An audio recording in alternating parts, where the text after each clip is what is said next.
This is the Balcony Life Podcast.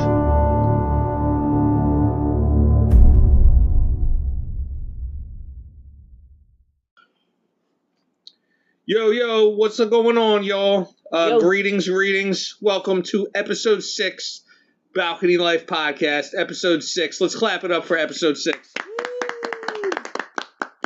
We're getting up there. We're here. That's right. Yo, episode 6. I did not even envision this, that we would get this far, but here we are. Yeah, it's fun. Yeah, hell yeah. Heck yeah. What's going on, y'all? How y'all doing tonight? It's cold. It's getting colder. It's supposed to get warm again, but at night it's cold. I'm kind of excited for that. It is getting colder. We were out here in the summer months, and it was feeling great. Balcony life is getting a little frigid. It's a little chilly. It gets a little chilly. A little nipply. I can assure you that we're in the dead of February, that we will not be doing outside balcony life. Well, we probably should also maybe close windows. I mean, yeah, that's true too. That's true. I mean, we're getting to that point. We can do basement bar life. Yeah. This might be we'll say it's balcony life, but we'll be in an alternate location. Yes. So y'all will think it's one thing, but it's not. We're lying. The BL. we're definitely basement lying. Life. Yeah. We go inside in the winter. We're not going to front. All right, so we're just going to dip right into the news here because we need to let you guys know what's happening in the earth that you live on. And it's crazy. It is crazy. Shit's going crazy lately. So. Uh-oh. I think it's because of the full moon. There was a full moon yesterday. Well, this has been going on for years, so this one's crazy. So, so I saw the other day while I was just kind of searching through the news and stuff that this story came up, and it was like, holy crap! What the heck is this? So I kind of kept it in the back of my mind, and then today on the news, it's now national news, and it's going to become international news because of what this guy is doing. Oh, boy. So let me start out. This is from U.S. News, NBC News, but it's the U.S. section of the news. But it's not U.S. It's Canada and Mexico is also involved in this. So. All right, our northern and southern neighbors. Okay, yeah, all right. So... Olympic snowboarder wanted for running murderous drug trafficking operation, FBI says. Brian James Wedding, 43 years old, represented Canada in the 2002 Winter Olympics in Salt Lake City. Mm-hmm. Prosecutors allege his operation shipped as much as 827 pounds of cocaine in a single month. Wow. Moving it from Mexico to Southern California and then into Ontario, Canada. Sheesh. Wow. Yeah, so... This guy's pushing snow in more than one way. Yeah. So he's been charged with running a drug smuggling operation that allegedly shipped huge amounts of narcotics across borders and killed 4 people, the FBI said Thursday. Wow. Sheesh. Right now, there's a $50,000 reward offered for information leading to the arrest of Brian James Wedding that... he was the snowboarder in the Winter Olympics in Salt Lake City. Sorry, it's a little cold if I'm a little shiver here. So it's on brand with the Winter Olympics story. I like that. Thinking about snow, it's like, burr. Yeah, a little chill. So he is now considered an armed and dangerous fugitive. So, literally this guy just hundreds of kilograms of cocaine. Dang. This is his picture. Now. Oh, wow. He does not look like an Olympian. No. This guy, he got long, scraggly hair.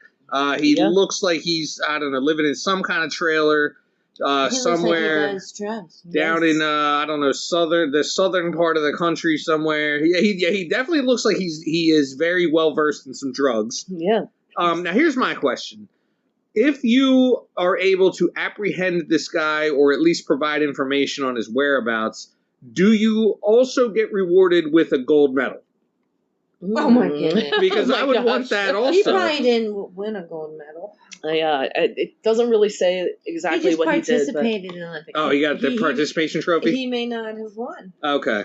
But I would want the medal. The craziest part of this whole story, so he actually is the mastermind behind this whole thing. And it had a couple, I think they showed 17 to 20 people arrested in this drug trafficking ring. Wow. And he is the mastermind. So Wedding, who allegedly uses the name El Jefe, Giant, and public enemy, is charged with 8 felonies. He was previously charged with running a continuing criminal enterprise, murder, and conspiring to possess, distribute, and export cocaine. So a second man, Andrew Clark, 34, who is another Canadian citizen living in Mexico, his aliases are the Dictator. He was arrested on October 8th by Mexican police and remains in custody. Both men face life in prison if convicted. Wow. Dang. Several of the gang have been arrested and are expected to make their first court appearances in the next week in Los Angeles, Michigan, and Miami, because they're all over the place. Okay. Yeah, so, oh my gosh, the cocaine trafficking organization's operatives would store the cocaine in stash houses before delivering it to the transportation network couriers for transportation to Canada using long-haul semi-trucks. Huh. Yeah, so they're also accused of directing the killing of 2 people in Ontario in November 2023 in retaliation for a stolen drug shipment. Don't steal this man's drugs. Yeah, really? Wow. I got questions. I got questions on this. All right. Number 1. Is this the prequel to Cocaine Bear? I don't know if it's Cocaine Bear. Like, is this how it started? Like, this is how it happened? Cocaine snowboarder. Cocaine snowboarder. This guy's operations had spawned that movie. Maybe was this before, during, or after he did the Olympics? I think it was after, but I think because maybe I don't know the whole gist of the story, but it sounds as if he was like kind of, once you become an Olympian, you're golden. I mean, even if you don't win an award, you're representing your country. Right. There's some fame involved in that. So he probably met up with some people and maybe he dabbled, which I don't know that you could because you get drug tested. Oh, true. Yeah. Oh, yes. Probably not during. No. Well, I'd say. He could have been dealing it, not doing it. That's true too. That's true too. Yep. Okay. Now, my other question that I thought of hearing this story: when he's arraigned, are they going to play the national anthem like they do when you win a medal? Oh, Canada? Yeah, like are they going to play that during? Like I feel like it's only fitting, right? Like you gotta hear the national anthem during that. Right. I feel like they would do that to like kind of rub it in. You know what I mean? Like they would do that. I don't know if they would do that. But I don't know. It shocked me because it's like this, and he's white. I mean, obviously snowboarder, Canadian snowboarder, white. You saw the picture. True. Blonde hair, blue eyes, El Jefe. They sat there and said, like, he just was crazy with this whole drug trafficking thing. Dang. Like, Wow. I mean, he was obviously somewhat successful at it. Have a movie like probably years down the road? Oh, of course.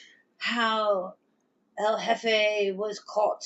The weird thing is, like, they're calling him El Jefe, but he's from Canada. It's like, yo, shouldn't you be calling him, like, the Monty or something? Like, you know what I mean? Like, El Jefe, that should be more of, like, a southern thing. He's in Mexico. He's not in Canada right now.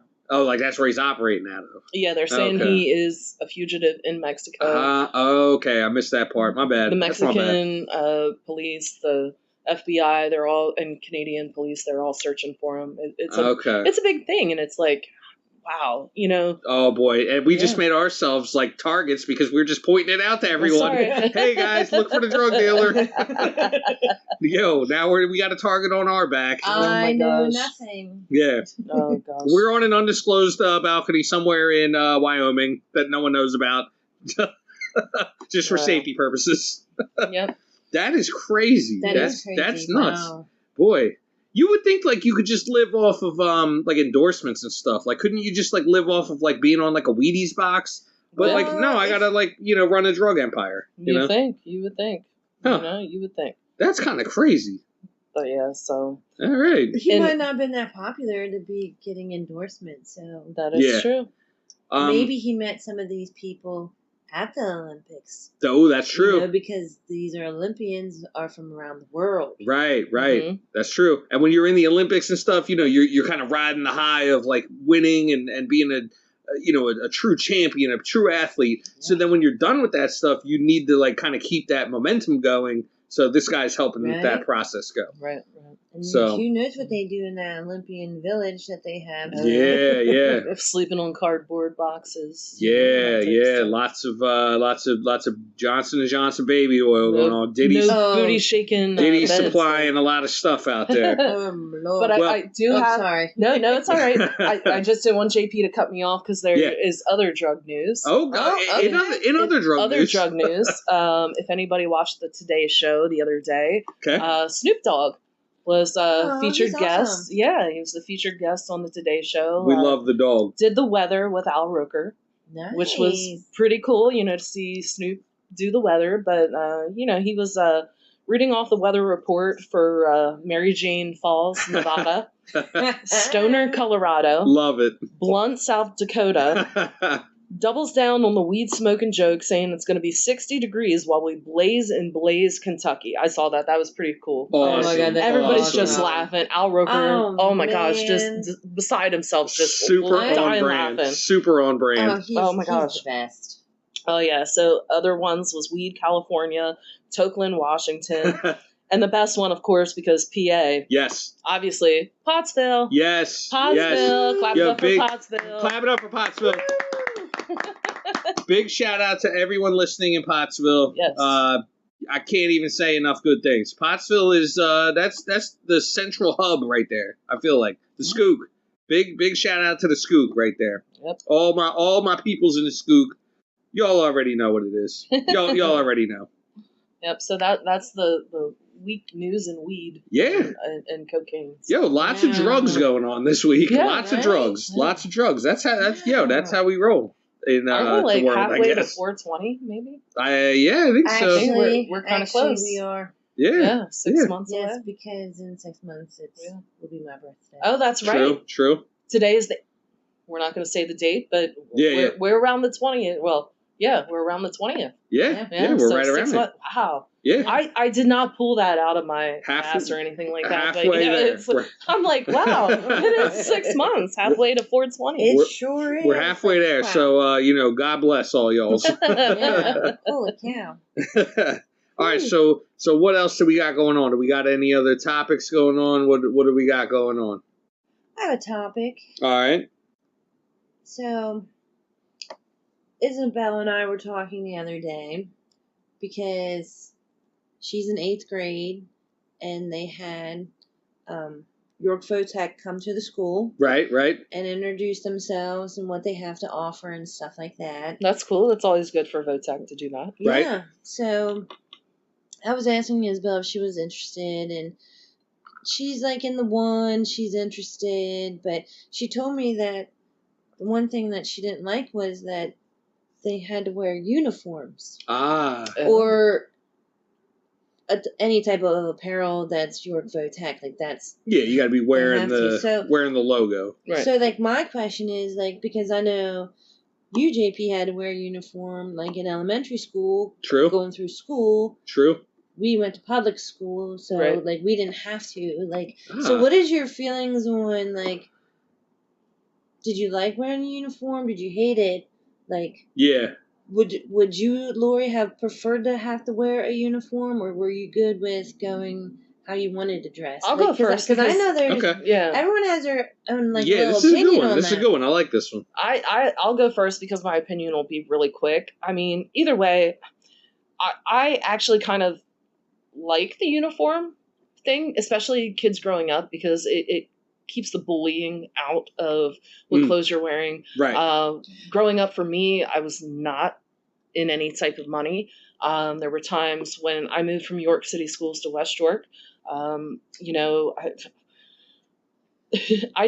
I wanted to dress myself, but there were certain times that I couldn't because, I was your parents are the ones that, spend the money on you and stuff like that. So absolutely, my parents were divorced. My mom was trying to, do everything she could, to at least give us, shelter and stuff like that. Thanks, Teddy.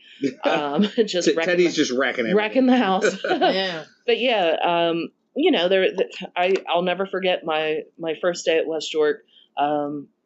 Me and Mom had gone to Roots the little the place up in farmers market. Right, okay. Yep, over in Lancaster. All right, shout out to Roots. Yeah, it's a pretty cool place. But they had somebody selling T-shirts and stuff like that.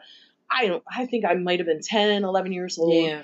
You know, it's too early to sit there and really think about fashion or thinking about exactly what you're wearing. Yeah. So, you know, my mom had bought me some T-shirts there. I thought they were cute, but coming from York City going to West York had a little bit more of people that were, you know, predominantly better off. Let's put it that way. Oh, okay. So some of the kids were into fashion and stuff like that. Yeah. So the first day, and I don't even know why I even thought as a kid that this was okay, but nobody really ever cared in York City exactly what you wore because it wasn't, you know, a popularity contest. You just wanted to go to school. Yeah, it's like come as you are. Yeah. So the T-shirt that I wore had a teddy bear on it and it said, "I need a hug." Nice. 11 years old. Come on. You know, kids nowadays, that's perfectly normal. They wear, you know, Stitch. They wear all these cartoon characters. I had, it was a teddy bear, and the teddy bear had a T-shirt on it and said, "I need a hug." Well, of course, it was my first day in math class, and I don't know if anybody listens from West York.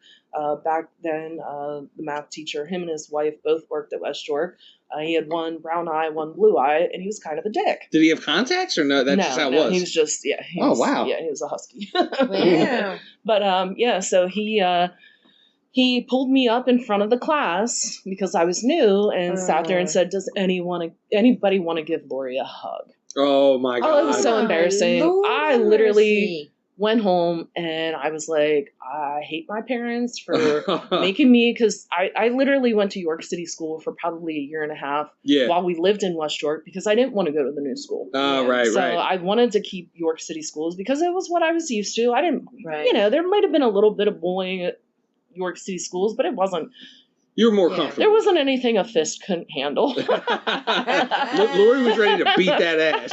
Right? But yeah, in West York, it was like, you know, I was just there trying to, you know, at least meet new people and, you know, try to fit in. But obviously I didn't because everybody else had nicer clothing. I learned that very early. So yeah, clothing became something that when I was 14 and I was able to get my own job, I was able to get my own clothing. But I feel if there were school uniforms, what can you pick on people about? You know, everybody has to wear the same thing. Right. So if somebody's heavier than somebody else, there might be, you know, still crap about that. Kids will come up with something. You can't sit there and, you know, make fun of somebody because, you know, they have older clothing or, you know, it's not, you know, it's more childlike compared to adults. Right. Yeah. So that's my feeling. Sorry, I made it a little bit longer. No, you're good. You're good. No, that's perfect. Because I absolutely agree. Because I too didn't, you know, I wasn't into fashion. I'm still not into fashion. I honestly don't care what I wear. But there are kids in school that do. Yeah. And so I understand going in what you like to express yourselves. And I think that's cool. You allow kids to do that. But I understand the whole uniform thing too, where if everyone's wearing the same thing, like you said, it cuts that. It cuts that for out them to, you know, make fun of. So I understand that. So I wholeheartedly agree with that. So how did you feel wearing them, and was there bullying? Because we weren't a part of that. So what was that like? So I did 12 years in the joint, right? I did 12 years in the joint, 12 bullets in Catholic school, right? 12 bullets in there, right? That was one thing that it was kind of nice. There's pros and cons, I feel like. There's pros and cons, right? The one thing you never had to worry about what you're going to wear. You're wearing the same thing all the time. We did have some stipulations when we were there. So first and fourth quarter are always warmer, right? So you had to wear the summer attire, right? The summer uniform. Right. You couldn't wear the winter stuff, right? So it's like if it's late first quarter and it's cold, you're assed out. You got to wear that. Did you guys have air conditioning and heat? Hell no. Obviously heat. Obviously heat. We barely had that. We had hot. We had some cold. Yeah, we had. When I went to Smith Middle School in York, there were some rooms that were very cold. Because that school was old. We just had to breathe on each other, hot breath. That's all we had. We waited for summer. They sit there and open up the windows because they didn't have air conditioning. I think the library was the only place that had air conditioning. So but then it's the opposite in the cold months, right? Mm-hmm. Second and third quarter. So we had to wear the summer things. You had to have a sweater on. You have to wear. You mean the winter? Right. That's what I meant. The winter. Right. Yes. Correct. Winter uniform. Yeah, you had to have that on, right? So when it's like the dead of winter, right? And let's say you have a mild winter, right? Like let's say it's like, today it's 60 degrees. Yeah. You're wearing a sweater, no matter what. You know what I mean? So, and like, would you get in trouble if you didn't have a sweater on? Absolutely, yes. Really? You would get, yes. Oh. Yep. Did you get sent to the nuns? You would get we had these things called yellow slips. You would get a yellow slip, and you get one too many of them, and you're getting beat with a ruler. You know really? Was that a thing? Yeah. Beat with a ruler.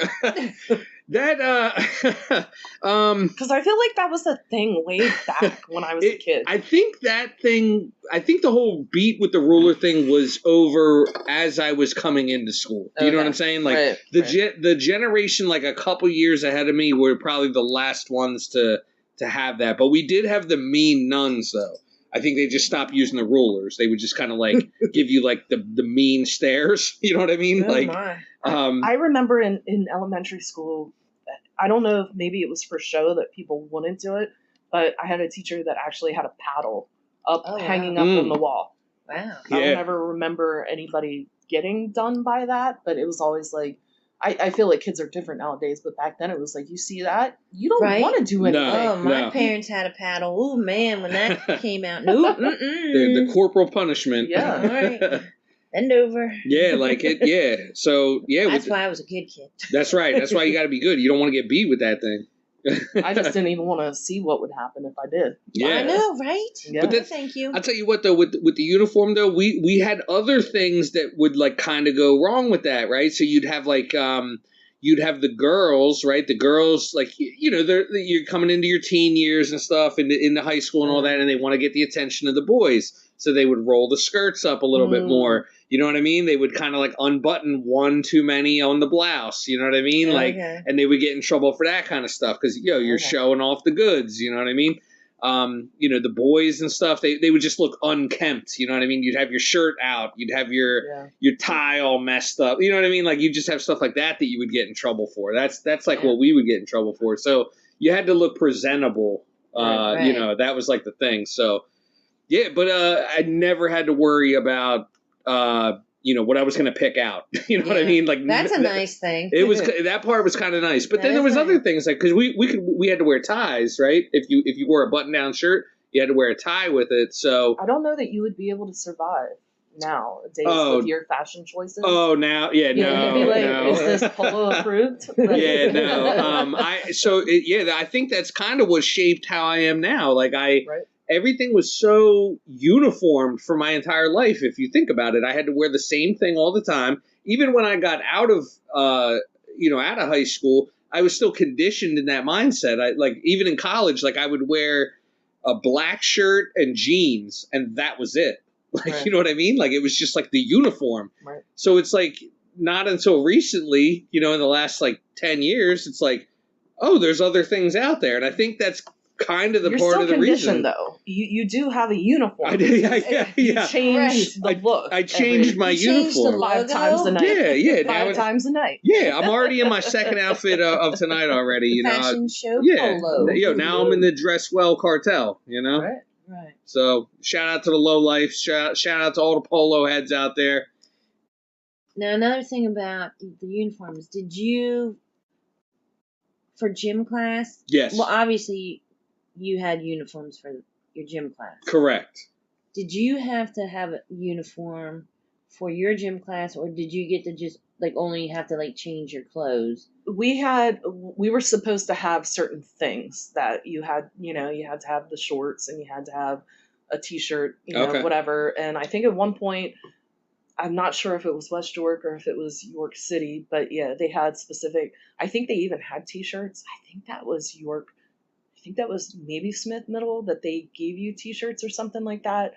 And yeah, it was kind of, everybody wore the same thing. But then I think West York, you had to bring your own, gym stuff, but it couldn't be like crazy or anything like that. You had to, We had uniforms. Oh, okay. Yeah. We did too. We had to go buy the shorts, the t-shirts. Yep. And we had to change into that. Now, like Isabel, like as not like you, all she has to do is like change into something that she wasn't wearing at Now, school. did you guys have to do showers? No, that's not something we had to do because Middle school we couldn't afford showers. Well, they said we were supposed to, but I wouldn't. I'm sorry. I'm not it was a little weird. I'm not that's kind of crazy. Especially ours was more after the swimming. We had swimming. Okay, yeah. And they say like you need to wash the chlorine off and stuff. Yeah. No thanks, I'm good. Yeah. Or I would at least leave the bathing suit on and get under and wash off. Oh, okay, right. And then walk. Yeah. Like, why don't they just do gym at the end of the day?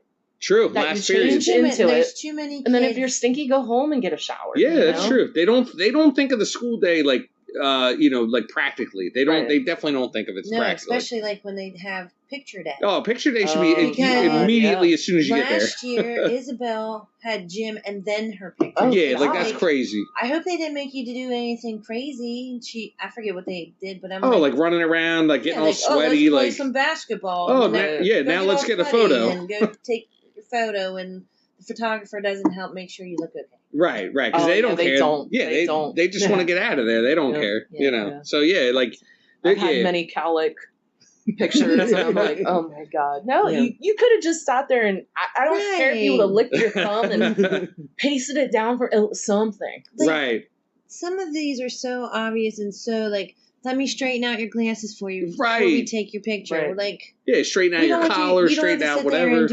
I think they because they see the pictures at the end. I swear to God, these people sit there and they have to look through it and be like, they're shooting for the worst one. Like I think that's what they're trying to do. Like they're like, all right, we're gonna give this girl a mohawk, and then let's take her picture. Yeah, it's unreal, but with the gym class and stuff with the uniforms, like we had the same thing. One of the things like that we would always do is like there were days where you would forget, right? It's like, oh, I have gym this day on this cycle. I forgot my uniform. Now I have to borrow one, right? And it's like, there were times where it's like, I'd borrow one, and I'm like, our shirts were white. And I'm like, I'm borrowing the shirt, and it's yellow. I'm like, in the armpits, around the neck, down the back. This is kind of rough. Wait, what about the shorts? Oh, God. Oh, God. Well, we had green shorts, so it was like if anything was like, sticking out on the shorts, like you're going to notice. Like, no, but I'm just meaning like... Just wearing somebody else's shorts. Yeah, I mean, hey. At those ages. But you don't want a yellow slip because you don't want to get beat by the nuns with the rulers. And most of those people probably just stored their stuff in the locker. I know, that's what I do. Oh, and then they would keep it there for weeks, right? Like they wear the same thing like weeks at a time, and it's like, I just don't want a yellow slip. You know what I mean? We would get in trouble. You had to thug it out if we didn't have our gym. Yeah, you would get. You get in trouble for that. Yeah. So there's pros and cons. There's pros and cons. You know what I mean? There are some times where like I think like back and I'm like, I wish I had more expression. You know what I mean? Like, I wish I could have expressed myself. The only thing we had was ties. Like, you could express yourself in your tie. Okay, so you could wear whatever tie you wanted. Yeah. Oh, that's cool. Kids would get, like, all different kinds of ties. So, like, I remember my one boy, Joe, would get, like, all different kinds of ties. Like, he'd have, like, cartoon characters and all kinds of stuff. And I'm like, he always had, like, the dopest ties. I'm like, that's like cool. It's a way to express yourself, That's all we had. Like that was it. Look at my underwear, guys. Let me pull them out. I wore the one with the skid marks today. Oh God. Oh, thanks, JP. Right. No, but that's like but that's Did you have special socks too? Yeah. No, wait. No, I'm trying to think. No, there were not uniform socks, so you could wear like socks of your choosing if you're a boy. I feel like the girls had the knee-high socks, and those had to be Those had to be like the special ones. They had to be the school colors or whatever. You know what I mean? So the boys could get away with that because we were wearing pants, so you could wear crazy socks. Or so whatever. The girls wore skirts. They did wear skirts. Were they knee length? They supposed to be. Yeah, unless they hiked them up. Yeah, some of them were knee length. Some of them were waist length. We had a girl in high school that would wear mini skirts. Yeah. She wasn't the smallest of girls, but yeah, I mean, she was fully developed in high school. But I just remember in math class, the teacher would sit there and she'd be in the middle, kind of in the one section. Yeah. As soon as you would look back, it was like, whoa. So we knew the math teacher was just like, The math teacher's like, I forgot what I was teaching. we weren't allowed to, wear mini skirts or anything like that, but she would wear them, and it was always like, crazy. Oh my gosh, like, how does she not get in? I think she got in trouble once, but yeah, it was like, I feel like in high school I learned, about anatomy early. Yeah, well. It was kind of crazy, So, hey, Catholic schools, All right. They're trying to keep something from you, but they're actually giving it to you. Oh my! They're making you find it. Yeah. All right, yeah. So what else do we got going on? What other topics do we got going on? I do have one, because it's been burning through my mind the past week, because obviously I've been hearing it a lot around the way at work. Love you, Val. But my thing is, shout out Val, yes. number one listener. Yeah. So right now it's October. It's not even Halloween yet. Right. Obviously, when this is played, it will probably be Halloween. Everybody got their candy, already got their costumes done, right? All of that stuff. So Christmas songs. Okay. Yay. Man is hyped. Christmas songs. So obviously you go out to the stores now, and Halloween is already over. Thanksgiving is already over. Okay. They already have Christmas decorations. Trees are up. You can start buying your stuff. So right now, like, I haven't heard anything on the radio. Okay. But I've heard people start playing Christmas songs. Mariah Carey is looming. She's waiting in the darkness. And our next segment will be music, and some of the new music coming out is already Christmas songs. Oh, wow. Oh, my God. Yeah, I'm like, but I think because when I was a kid, maybe time felt different. Yes, absolutely. You know what I'm saying? Yes. But October, I don't ever remember. October was always thinking about, okay, Halloween, can't wait to get my candy. Right. What am I going to be for Halloween? There was a fall season. I feel like you had Halloween. And you weren't thinking about, you might have been thinking about what I want for Christmas, or, as an adult, you start thinking about what I need to buy people for Christmas. Because, you got to save up your money, all of that good stuff. But Christmas songs, how do you feel about listening to them? I feel like Christmas to me. You want to know how I feel? I know. That's why I kind of wanted to I already bring know this Amanda's up. answer. I feel like Christmas, this might be the Christmas that I feel a little bit more emotional about, because obviously my dog and stuff like that might be her last Christmas. Anyway. I feel you. But yeah, it's like, if she makes it to it, God, please. She will. I know.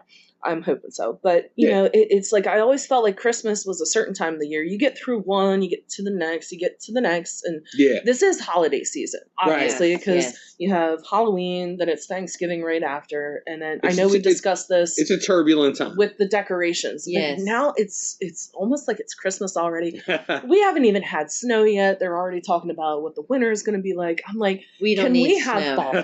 Can we have fall? Yeah. I don't want to think about, like, you want your pumpkin spice? Yeah, well, not even that. Although Bath and Body Works have, like, a really cool white pumpkin scent. That's another topic. Like, Bath and Body Works. Like, why can't I? We could do a whole show on Bath and Body Works. Ooh, yeah. We might have to have the girls on that one. Yeah. We could do that. They would love it. Yeah. But Christmas songs. Yes. Like, Christmas songs. I feel like if I start listening to them now, I'm going to get sick of them in, like, 2 weeks. Yeah. It's like listening to an album from, your childhood or and you just keep it on repeat the rest of your life. I don't know. I agree. I think it's right now, we're like right before Halloween. I think it's a little early, right? I think when I'm ready to go into Christmas season is like shortly after Halloween. I would say like within that next week or so. Like, you know what I mean? Like I'm ready early. Like skip Thanksgiving. Like, I mean, we'll still have it, but it's we're not skipping Thanksgiving. I feel like we might be skipping Thanksgiving decorations. Right. But we're not skipping Thanksgiving. Yeah. Oh no, I still want the meal. Like, don't get me wrong. Yeah. All right. So here it is. Thanksgiving is the halftime meal between Halloween and Christmas. It's the halftime meal. Yeah. Like, that's what it is, really. Like, I'm still working on the football season here, guys. You know, I'm like thinking about, you know, yeah, we're still right in there. And football season and Christmas season can go together. Yeah. Well, I get that. We have our own Christmas tree that has eagle. Oh, I know that. I've seen it. And I love it. Oh yeah, I love it. Oh, it's serious biz. I love it. Yeah. But yeah, Christmas music, like, I just feel I'm like okay with it early, like early songs maybe, but like not the same, like the old school ones that like you got to ease into it, burn into your brain. Yeah. And literally the other day at work, I was sitting there and I hadn't heard anything yet. Yeah. But I'm sitting there like, when is it going to happen? And then all of a sudden I was like, hey. It's usually like the second week in November that it starts. On the radio. Okay. I'm all right with that. Warm 103. I don't think they're on. It's Warm 103. Yeah. Are they still on? I thought they changed. Okay, but it's like they used to sit there and say Thanksgiving Day is when they completely turned over. It used to be, but now they turn over at Halloween. It's all Christmas. It's like 2 months. Yeah. I feel like 2 months is a little excessive. I would say I'm not mad at like if they would wait another week and a half. Like, you know what I mean? Like, I feel like that's appropriate. Do you guys know the one song, like the game with the one song? It's the Wham song. Oh yeah. Last Christmas. Yes, yeah. I'm hip to that.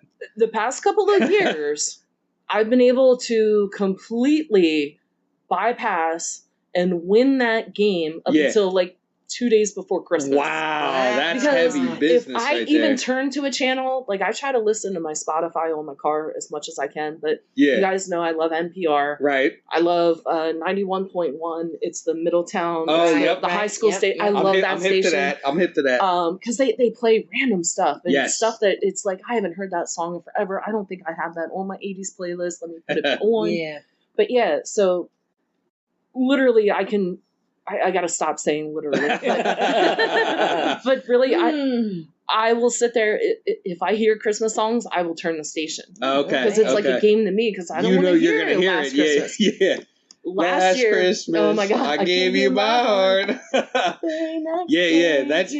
a thing right there. That's a game. Like you definitely like got to play like as long as you can make it without hearing that song. Last year they're gonna play. Last year I got burnt. Oh, I got burnt. I'll tell you what, and because they play it so soon now. It's funny that you bring this up with the Christmas music because I feel like this is the thing. This is super related to this.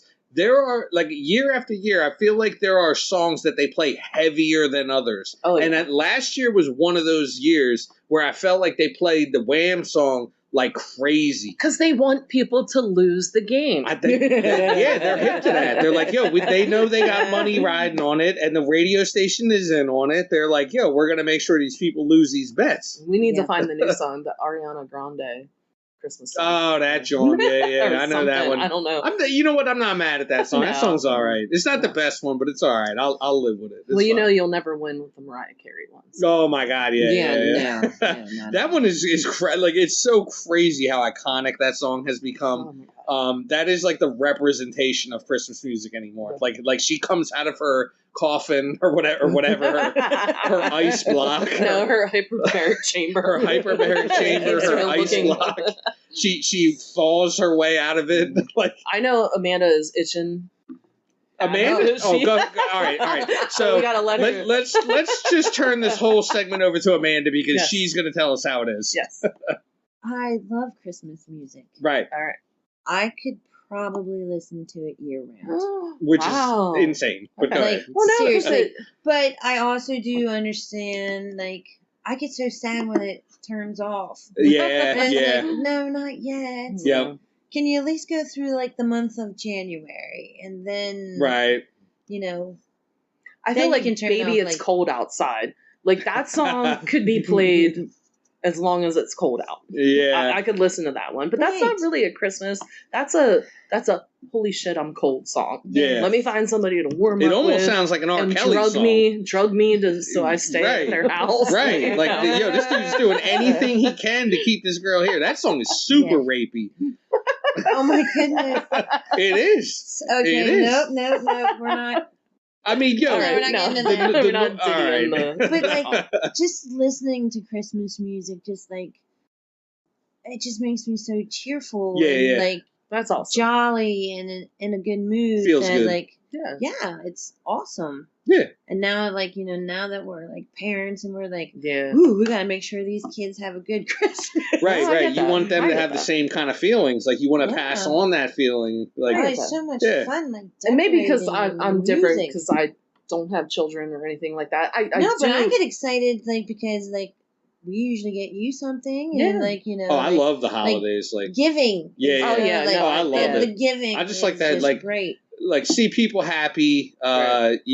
like, I definitely, like, got in it. There was a time in my life, I feel like, when I was a younger man, where I was, like, just anti-Christmas. I was, like, didn't like, I know, Grinch. it's only been the past few years Yeah, I'd that say he about- has allowed me to start decorating right after Halloween. Oh, yeah, now I'm all he's in. finally in. No, like, but he's now- turning into, like, Clark Griswold. I was gonna say now he's that guy in that 12 Days of Christmas. Yeah. Yeah. The lights. Right. Yeah, because I look at it like this, man. Like, there's people that choose The to lights? be. There's people They're that. not working. Yeah, there's people that choose to be You miserable. put up the lights. And I'm like, yo, why would you choose to be miserable? Like, you can literally choose to be as happy as you can. Why would you not choose that? Like, that's the way I look at it. I'm like, I know. and it's what better time of year to do it? Like, there's no better time.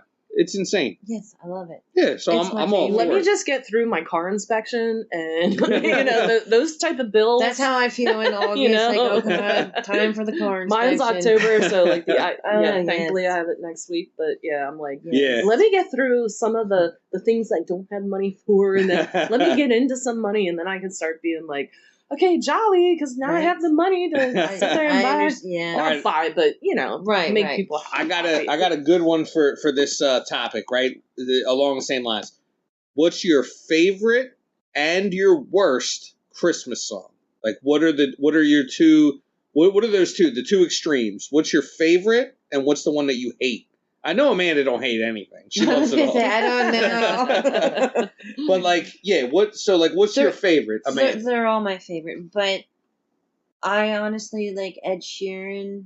And Ellen John, like, okay, that's becoming like one of my favorite. Okay, One of my favorite. I love all of them though. Okay, like there's no like you're just like, yo, as long as it's on, it's good. Pretty much. Okay, all right, I like that. I love playing you Dominic the Donkey. Oh my gosh. You know what's crazy? Like, I used to hate that song. I used to be like a hater. it. But now I'll tell you what, I feel like it moved up a couple notches. Like, it's a little more tolerable now. Like, I'm okay with it now. So all right, let me. Laura, you got one? You got a favorite or a most hated one? My favorite has always been "Oh Holy Night."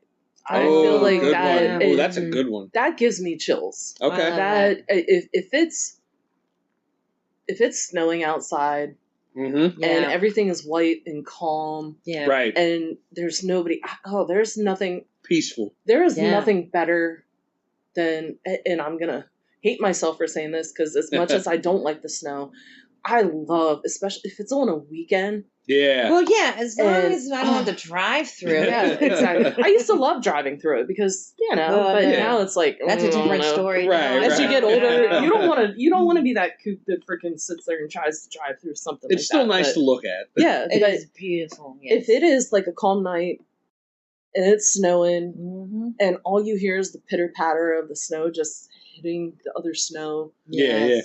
You can't hear anything because it is so muffled. Ooh, Christmas. Yeah, and it just, and that song is playing. The other thing is the steam whistle. Oh, man. Wire. Yes. Oh.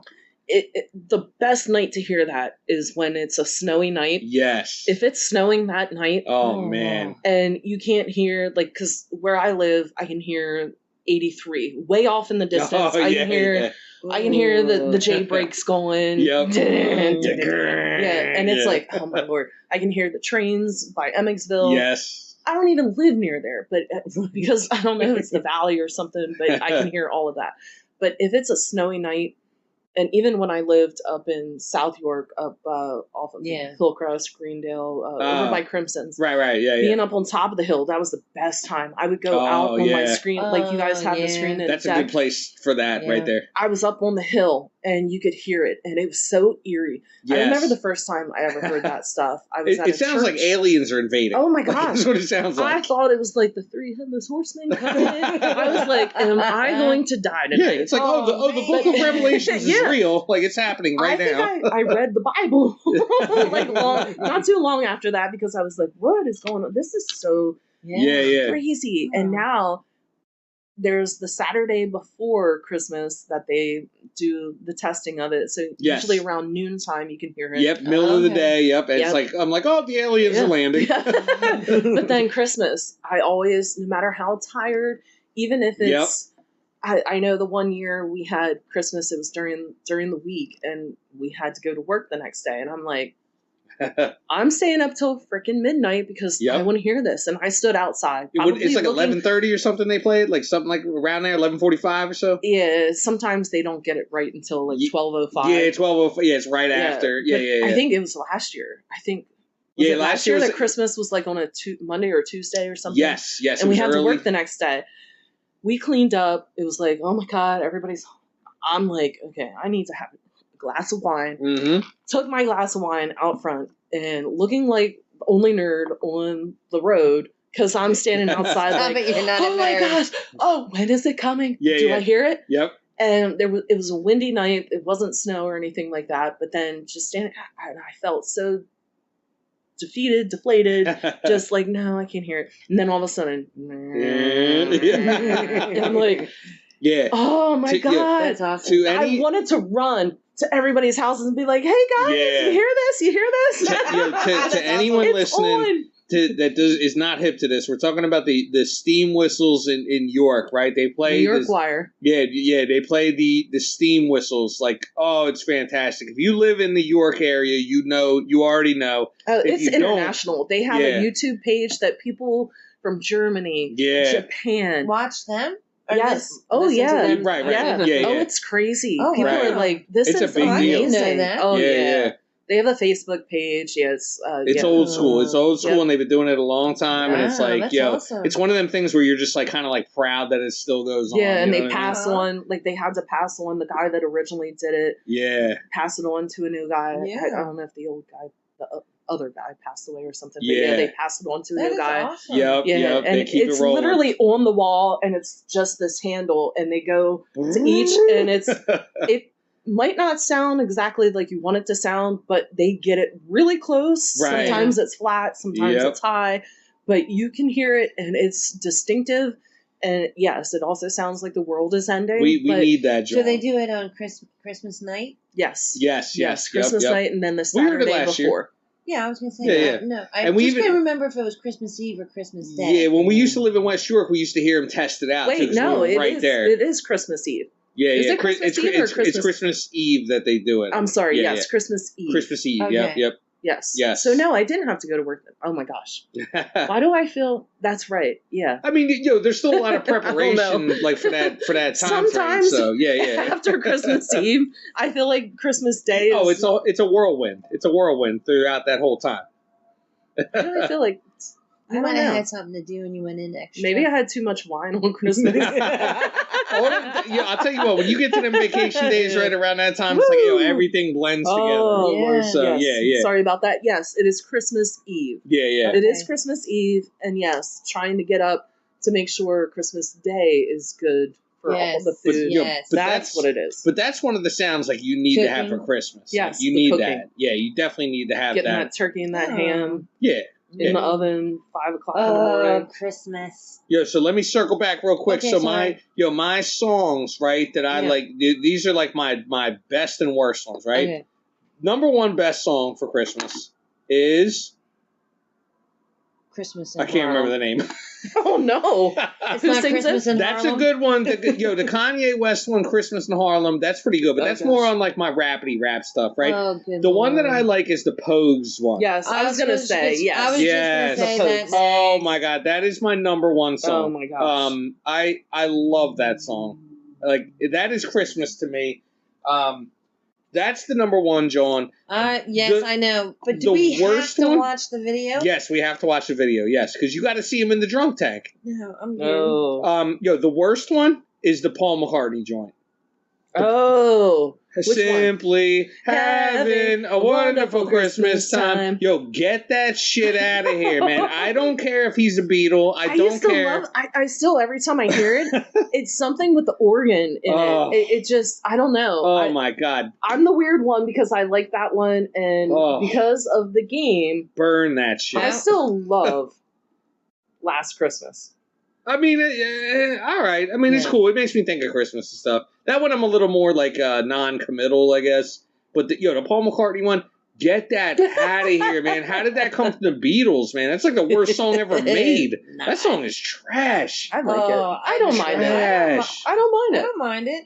Hell no. Get that out of here. I know. It comes on, we have to change There's something about it. It just... yeah, because it's the same lyric over and over again for like 10 minutes. I feel like it was, back in the 70s when they were high and like something... Yeah, they didn't know the song was over. The organ, something in it. I don't know. It just... The song ended and then they kept going for another 15 minutes.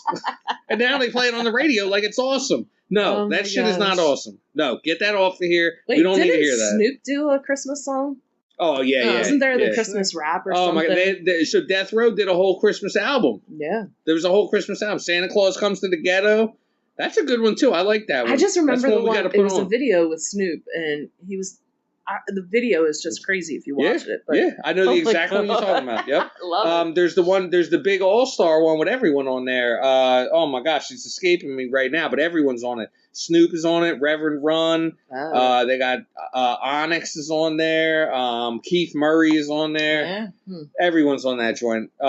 Y'all can look that up. Just Google everyone I just said in Christmas song and it'll come up. Well, if anybody wants to suggest certain Christmas songs that they like, they don't like, we need this mailbag, so come on. We might do a big Christmas episode where we have like 30 people over and we just do a podcast with like 30 people, 40 people, and then everyone talks at once and no one will have any idea what's going on. We might do that and we'll have the steam whistles in the background. All right, so I know that was my topic, but now you guys actually have me I know. We're gonna have to do a Christmas episode. I'm excited. We're gonna do it as long as everything is good. Yeah, we'll do a whole Christmas themed episode. It's coming. It's coming, y'all. Balcony life Christmas. Hang your stockings right on the balcony because you know it's coming. Who's getting cold? Oh my God, I cannot wait for the Eagles. Oh, it's Christmas. the last one. Oh my gosh, yep, the Eagles Christmas album. It's coming. It can't be the last one. That's a good segue. Let's. That's a great segue. We're gonna go into the music, right? And let's bring that up first because that's a great segue into this next segment. We're gonna go into the new music for y'all, new albums and stuff that are coming out this week and also on the horizon, right? Yes. So that's a great one to start it out with. Go ahead, Amanda. Wait. I can't wait for it. Yo, I can't either. The new Eagles album, the third album for Christmas from the Philadelphia Eagles. Amazing. The first two are unreal good. Well, I just like the video towards on the little video on the second one, their little movie. Oh, yeah. In the old school ranking and bash type deal. Yep. That was perfect. I wish they would do that again. Yeah, they need to put that on as. I know people like, the Christmas movie with the Daddy, when a bell rings, an angel gets its wings. I love that movie. Don't give me that look. I would rather see the Eagles special. I can watch both. Yeah, we can watch both. Yeah. Let the first one go so I can go to bed during the second one. I always watch that every year. It's a Wonderful depressing. Life. No, it's happy at the end. It's happy at the end, but the whole beginning of it is Yo, you got to go through the journey. I watch it every Christmas Eve. Yep, that's our tradition. Every Christmas Eve we watch that. Yep. Okay. Well, good for traditions. I'm not. Yeah.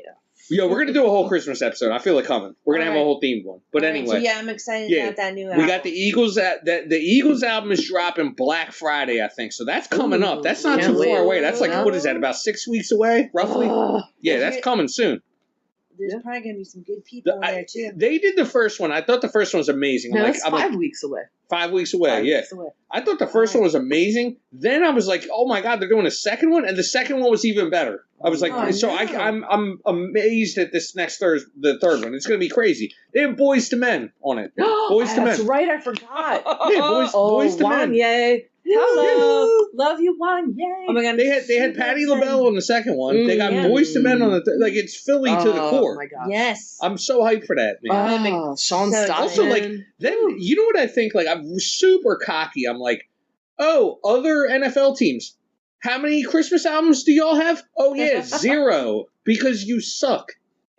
All of them, every single team. I'm like, yo, where's your all right, you're out there playing football. Where's your albums? Right. Because we're doing both. We're doing both. The Super Bowl shuffle way back in the day. Oh yeah.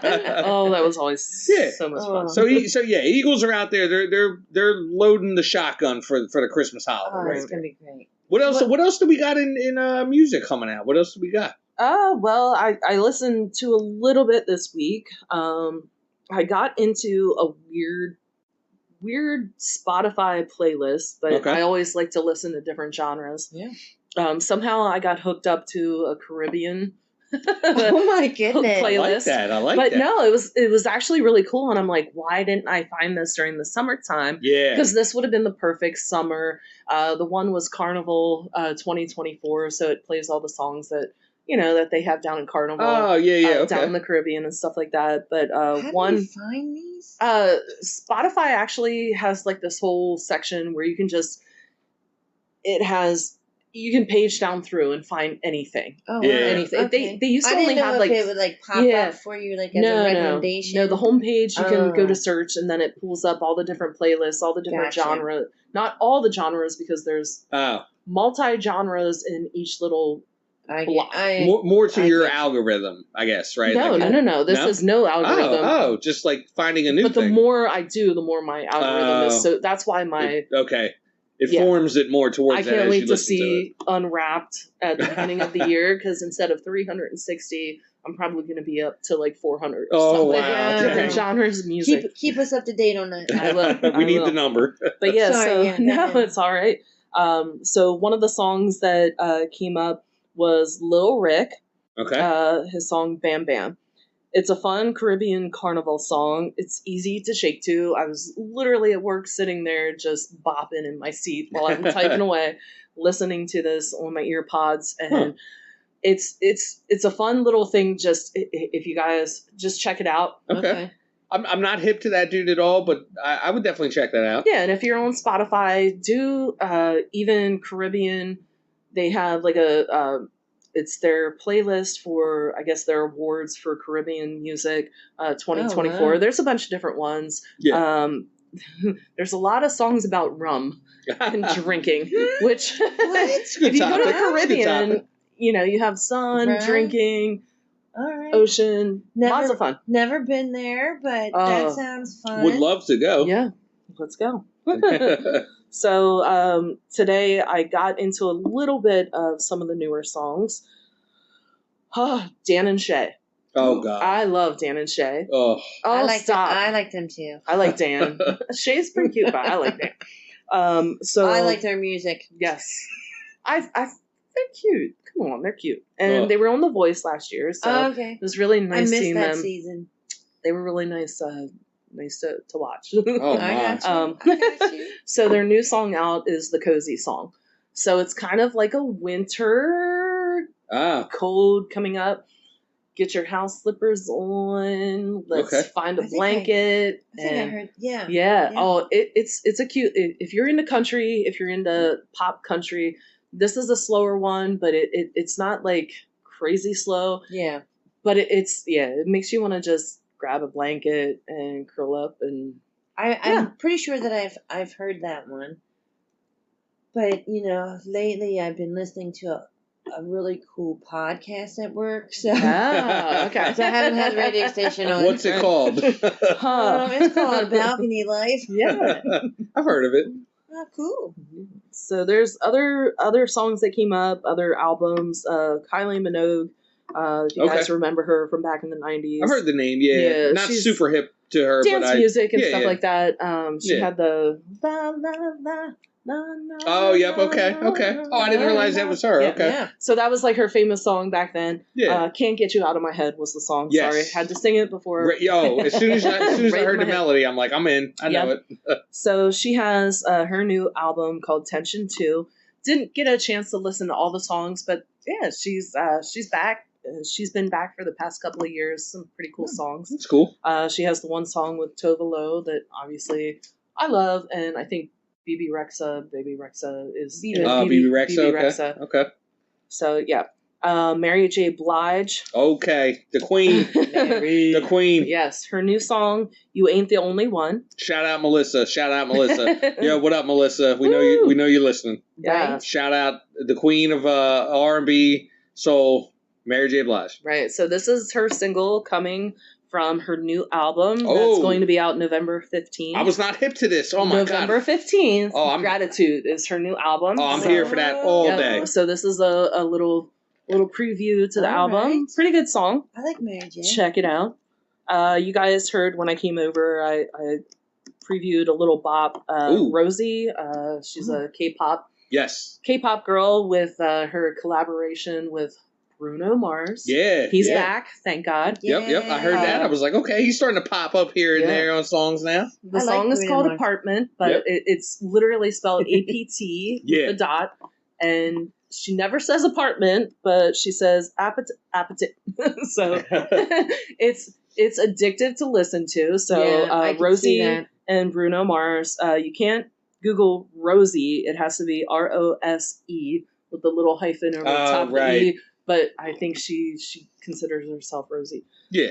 Anyway, if you put Rose in Google, you'll find it. Yes, Rose and Bruno Mars. And Bruno Mars, yeah. They have you said you saw that they had a video on YouTube. Yeah, they got the video too. I didn't even know. I was looking at that. I was trying to find it. I seen that. I was like, oh shit, they got a video for that. It's pretty catchy, so check that out. Yeah, yes, good song, not bad. Definitely. Majid Jordan. Yeah.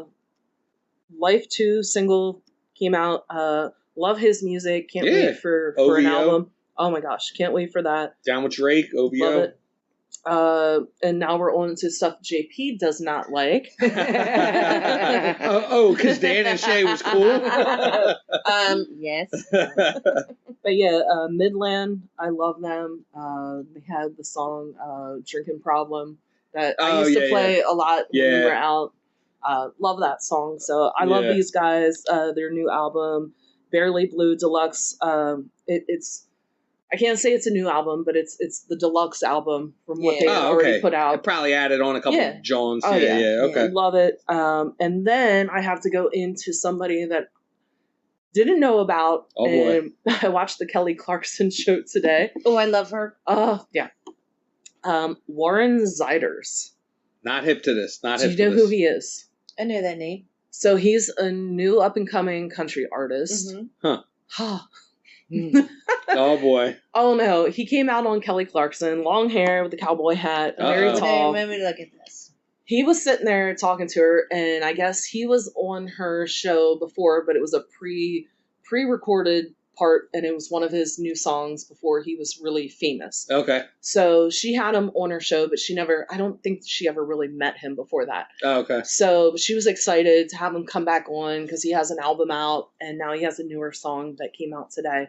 The new song was "You for a Reason." It's pretty good. So they were sitting there, and she was asking him about, his personal life and stuff like that. Right. He played lacrosse when he was younger and stuff like that. He also is friends with Jelly Roll. Oh, and boy. they do boxing. Like, they actually showed a thing where he's, boxing with Jelly Roll. Jelly Roll's taking the punches and stuff like that. Moving around a little bit, getting some workouts in. They are sitting there, and they the producers put a picture up of him playing lacrosse, or like a picture of him lacrosse, and he's shirtless. Oh, boy. If he cuts his hair, he'd be better. But when he puts it back into, the male bun, whatever you want to call that, the audience, she didn't even see this. The audience starts going, oh, she turns to look at Oh my God! The picture behind her, and she goes, "Oh shit!" Oh boy! His face. He was blushing. She was sitting there like, "Oh, did I say that on live television?" She turns and she's like, "Yeah, that's nice." All right, so he's a hunk, basically. Yes, the long hair, but it bothers me. But his singing is great. The song "Relapse" is really good. Yeah. Do you know "Pretty Little Poison"? No. Is that his song? Yeah. Okay. Well, this is why. Yes. Anybody that is interested in country, interested in lacrosse songs. Pretty Little Poison. I love that song. His song "Relapse" is really good. Yeah. That he actually sang on today's show, but I did listen to You for a Reason. It's not on his album. Yeah. Just came out today. I listened to it. It's pretty good. So. Pretty good. Okay. But that's a wrap for me. Okay. All right. I only have 2 for this week. This was a very slow week, I feel like. I thought last week was slow, but this week was even slower. I got 2 to speak to super quick. 2 pretty good albums. The first one I want to touch on is it's a compilation kind of thing here. DJ Muggs, and I know I've talked about him before on the podcast. DJ Muggs on the beats, insane. I haven't listened to this album yet. I want to put that out there. I'm just letting y'all know it dropped. DJ Muggs, he's crazy on the beats, so the beats on this album are going to be nuts. He got Crime Apple on there, right? Crime Apple, that dude is insane on the rhymes. He's crazy. He mixes it up between English and Spanish. Ooh. He got that Spanglish kind of thing. He'll be rapping in English most of the time. He'll slip in some stuff here and there. Very slick, very slick. But it's also kind of like an acquired taste too. You know what I mean? Yeah. I feel like if some people listen to it, they might not love it. You got to kind of listen to it a few times. You got to take in Crime Apple. Very. Does it incorporate his Latino beats? With it as well, or maybe not? There are some, yeah. I like that. I like when they incorporate some of the Latino beats. Yeah, they have. So there's an album completely produced by DJ Muggs with Crime Apple it's all Spanish, the whole thing. I don't understand a thing that's going on, but when you listen to it, it sounds amazing. It's you know what I mean? It's just that's cool. The vibe is just crazy. He got the Latino thing going on with the beats and everything, and it's crazy, nice. Right? But yeah, so he has a new album, DJ Muggs, Crime Apple, and another rapper named RLX. I'm not super hip to him. I've heard a couple things here and there. Not super hip, but I will be soon. Okay, the album is called Los Pollos Hermanos. Mm.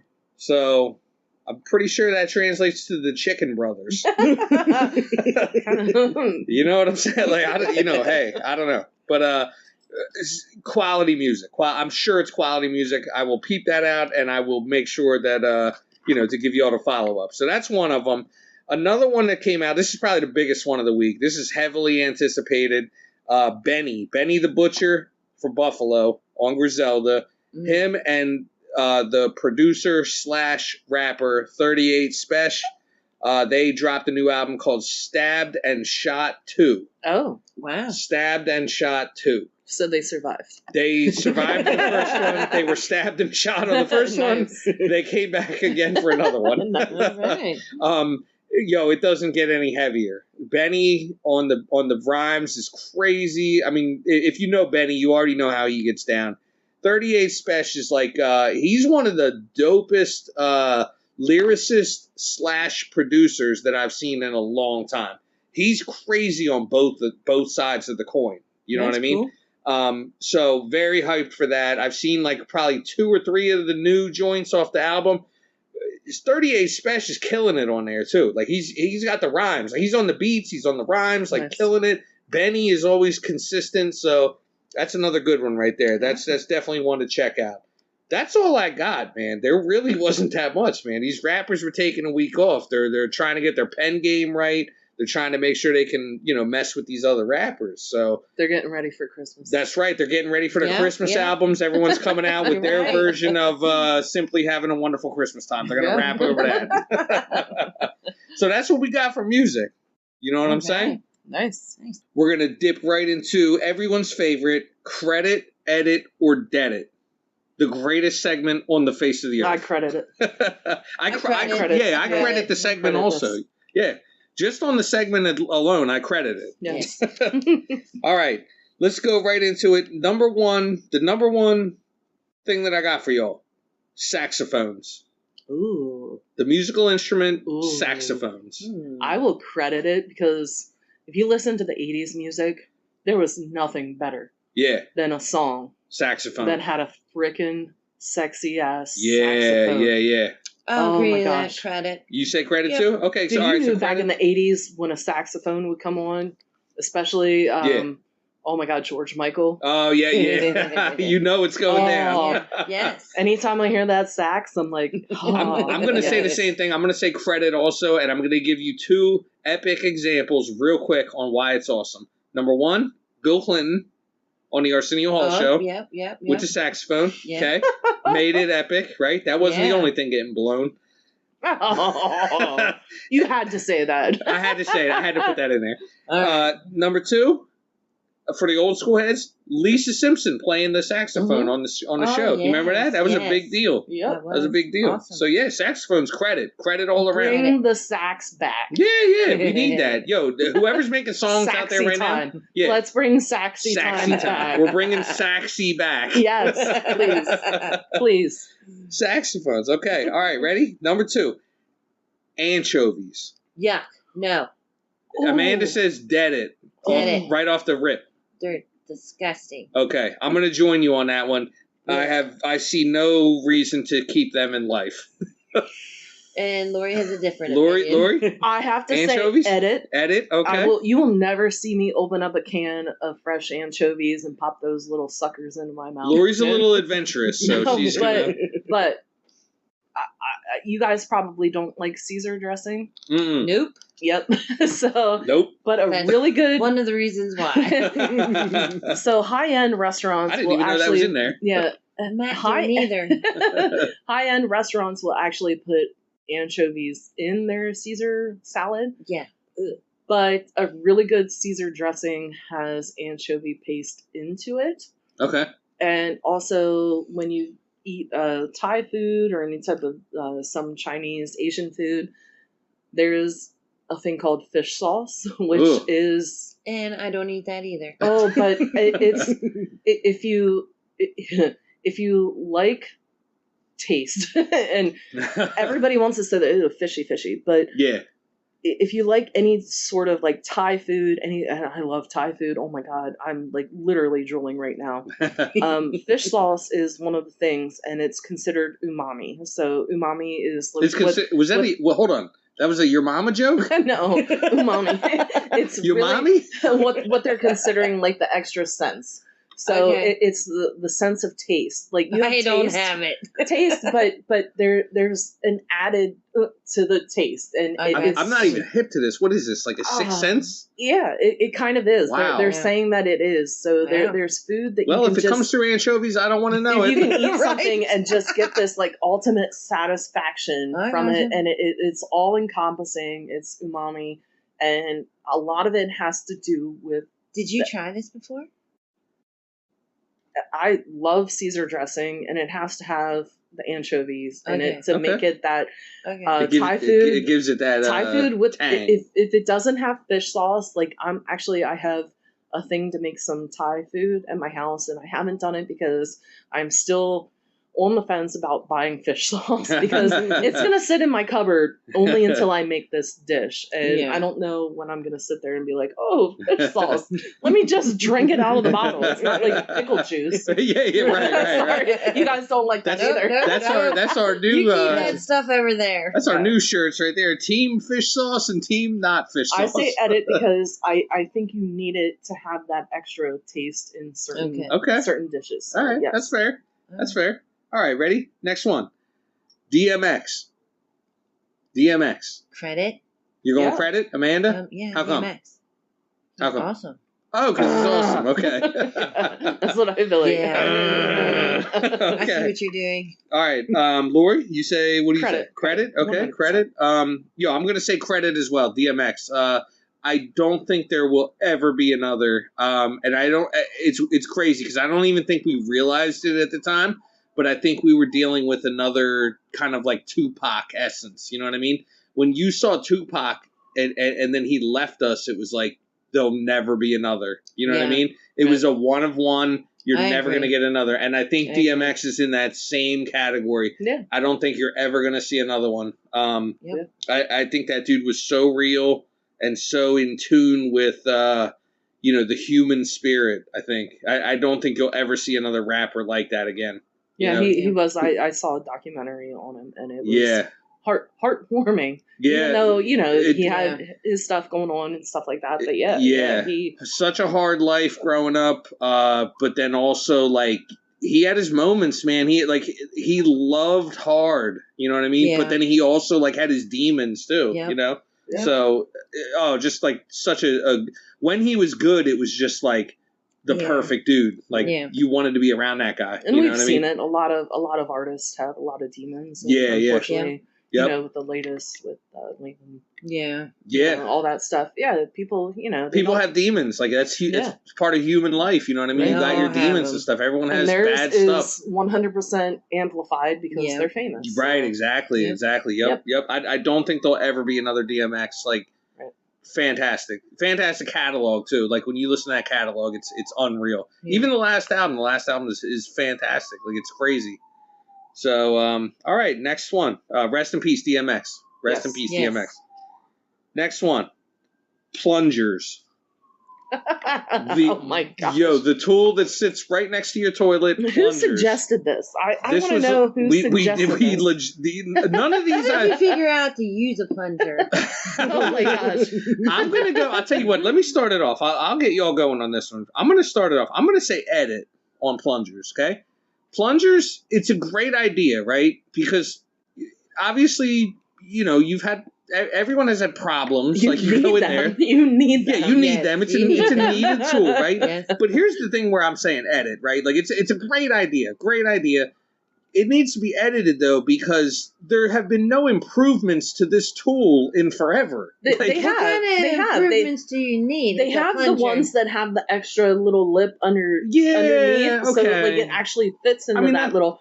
But if you're clogged, right, that is literally going into the poo volcano. Yeah, like we need the super suction like snake tool thing that goes down. Like it's 2024. There needs to be updates to my issue. Plungers. I say edit only because why do they make the tiny ones? Right. It's not even covering your goddamn hole. It doesn't. It's for your sink. No, but like everybody doesn't want the big ass plunger in their bathroom. Yeah. You have to hide it behind the toilet, so you get the small one. Small one, the small one that hides. Prettier. Yeah, like oh my god, like nail polish, like put all the fancy stuff on them. It's bedazzled, the bedazzled. Right, yeah. Let's have the diamond, the $1 million plunger. Yeah. It's got Hello Kitty on it, like so it's gonna be like the Victoria's Secret $1 million plunger. Right, right, yeah. That everybody wants in the back, but the small ones, like.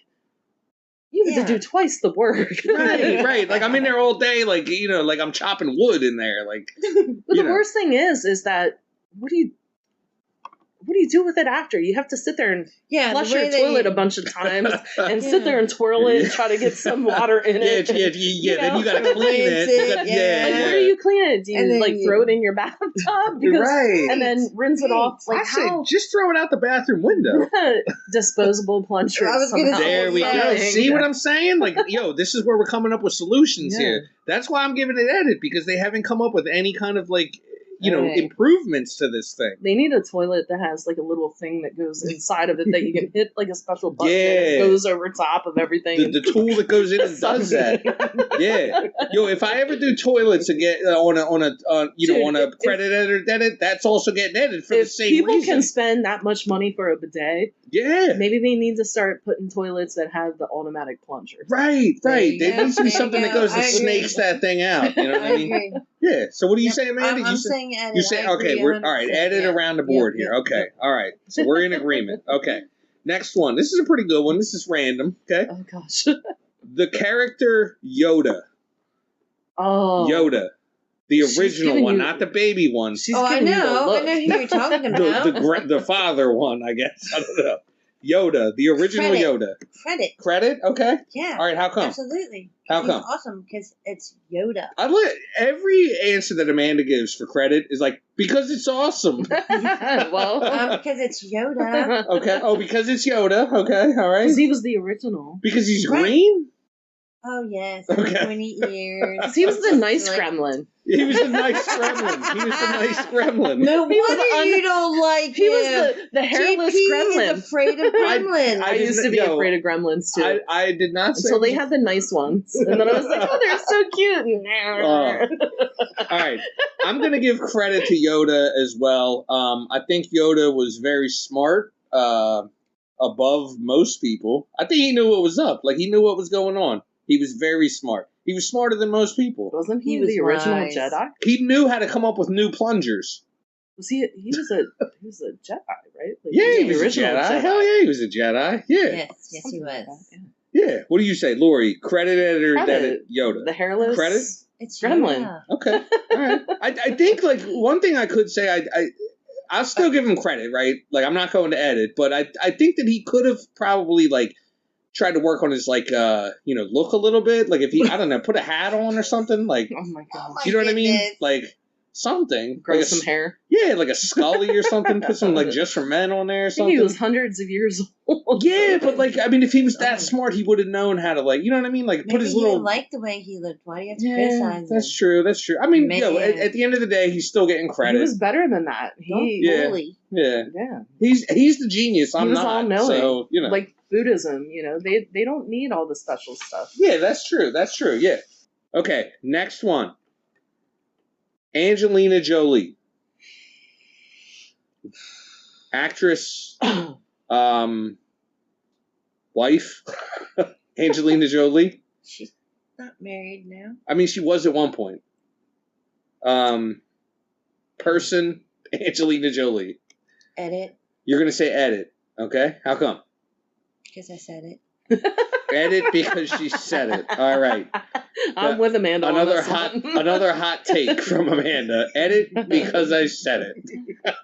You know what? Though, credit for you for that. I'll give you credit for you for that one because you rhymed it. See, you're rubbing off on me again. I like that. All right, Angelina Jolie. I'm gonna go credit. Of course. Saw that one coming my way. So did Brad Pitt at one time. Yeah. I'm gonna go credit for all the reasons that you're thinking. Yes. We know. Yeah. We know your opinion. I don't think. I mean, no. To be real though, to be 100% real, like I've never really seen her do something despicable. You know what I mean? Okay. Has she done anything despicable? Okay, what does Lori say? But then again, like I'm you guys are taunting me on this. I'm oblivious, right? So, I'm oblivious to a lot of things, so like I could be put on to something that I don't know. You know what I mean? But as far as I know, I don't think she's done anything crazy despicable, has she? I don't know the lady. Yeah, I mean, I don't know. I'm going to be very, very so. politically correct. I don't know her personally. Okay. Right. I'm not a fan of what I've seen.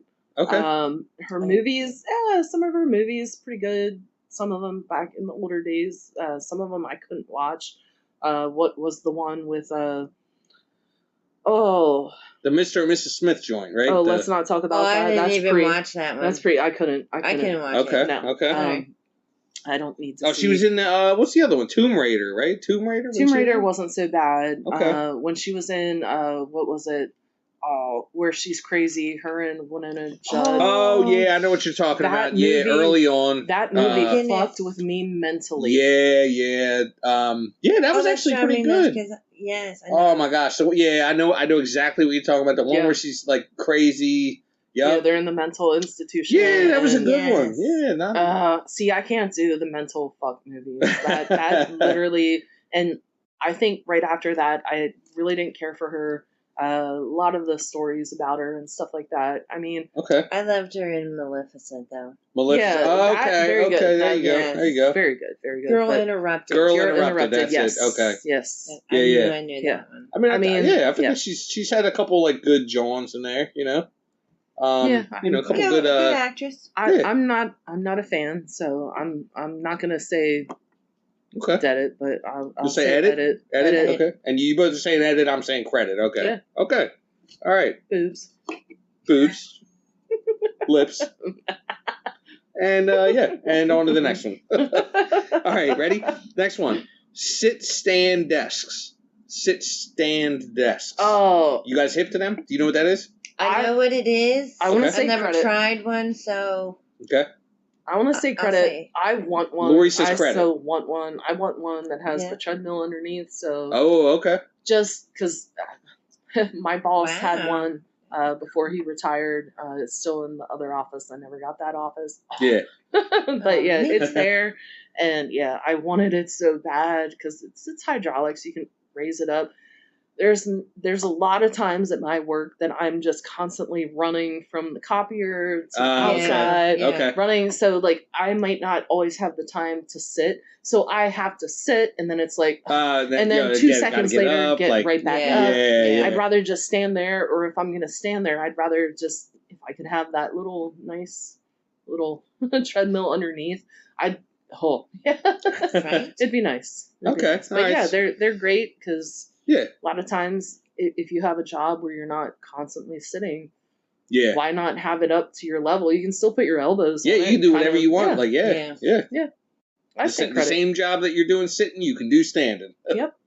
What do you say, Amanda? You said... I don't really know much about them. Okay. But it sounds like it would probably be an edit for me. Okay. But I don't know why. You know what? I think I know what you're saying, and I think I'm going to agree with you. I'm going to go edit as well. I've used one. I've had one, and I don't think that I used it as much as I should have. You know what I mean? Was yours hydraulic, or did you have to sit there and manually? Manually. See, the hydraulic one, it's great. There's a push of a button. Oh, like a button. And it just raises up. Nice. And it's pretty But the manual ones are easy, though. It's like it was so easy. It was just like, whoop, like right up there. That's the sound effect that it makes, too. Whoop. Well, the hydraulic ones go... So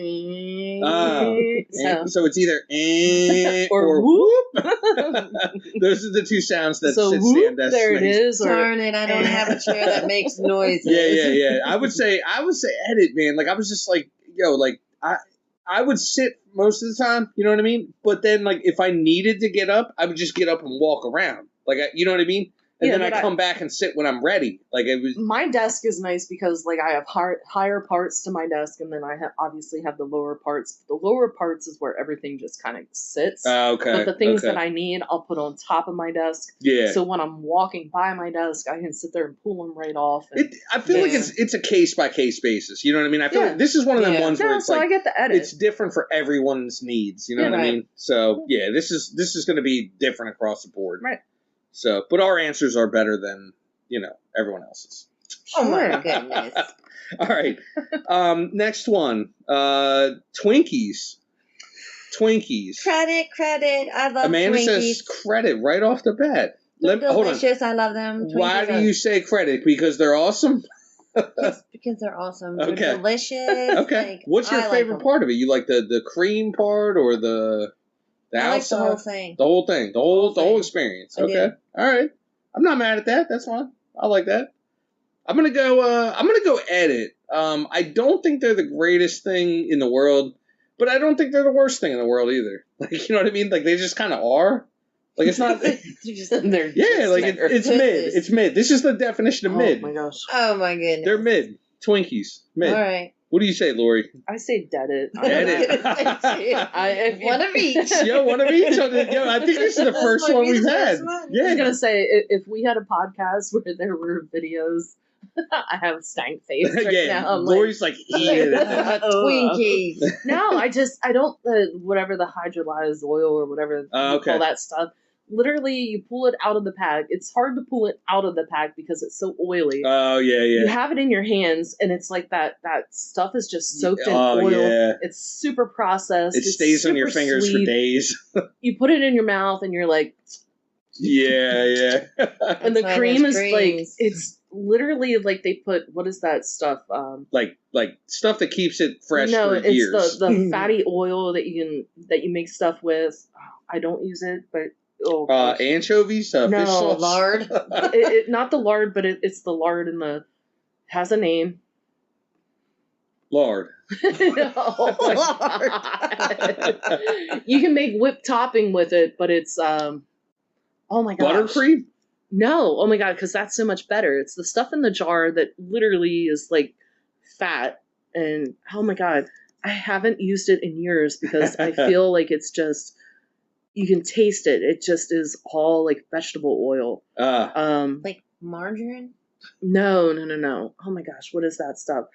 I can't even think. And this is not Crisco. Yes. Crisco. Crisco. We got that. I feel like a Twinkie is just like full of it. made with Crisco, and oh gosh, I can't eat anything with Crisco. Like that's like Diddy oil. Come on, guys. Diddy oil. Oh my goodness. That's what he should have had. Is like thousands of jars of Crisco.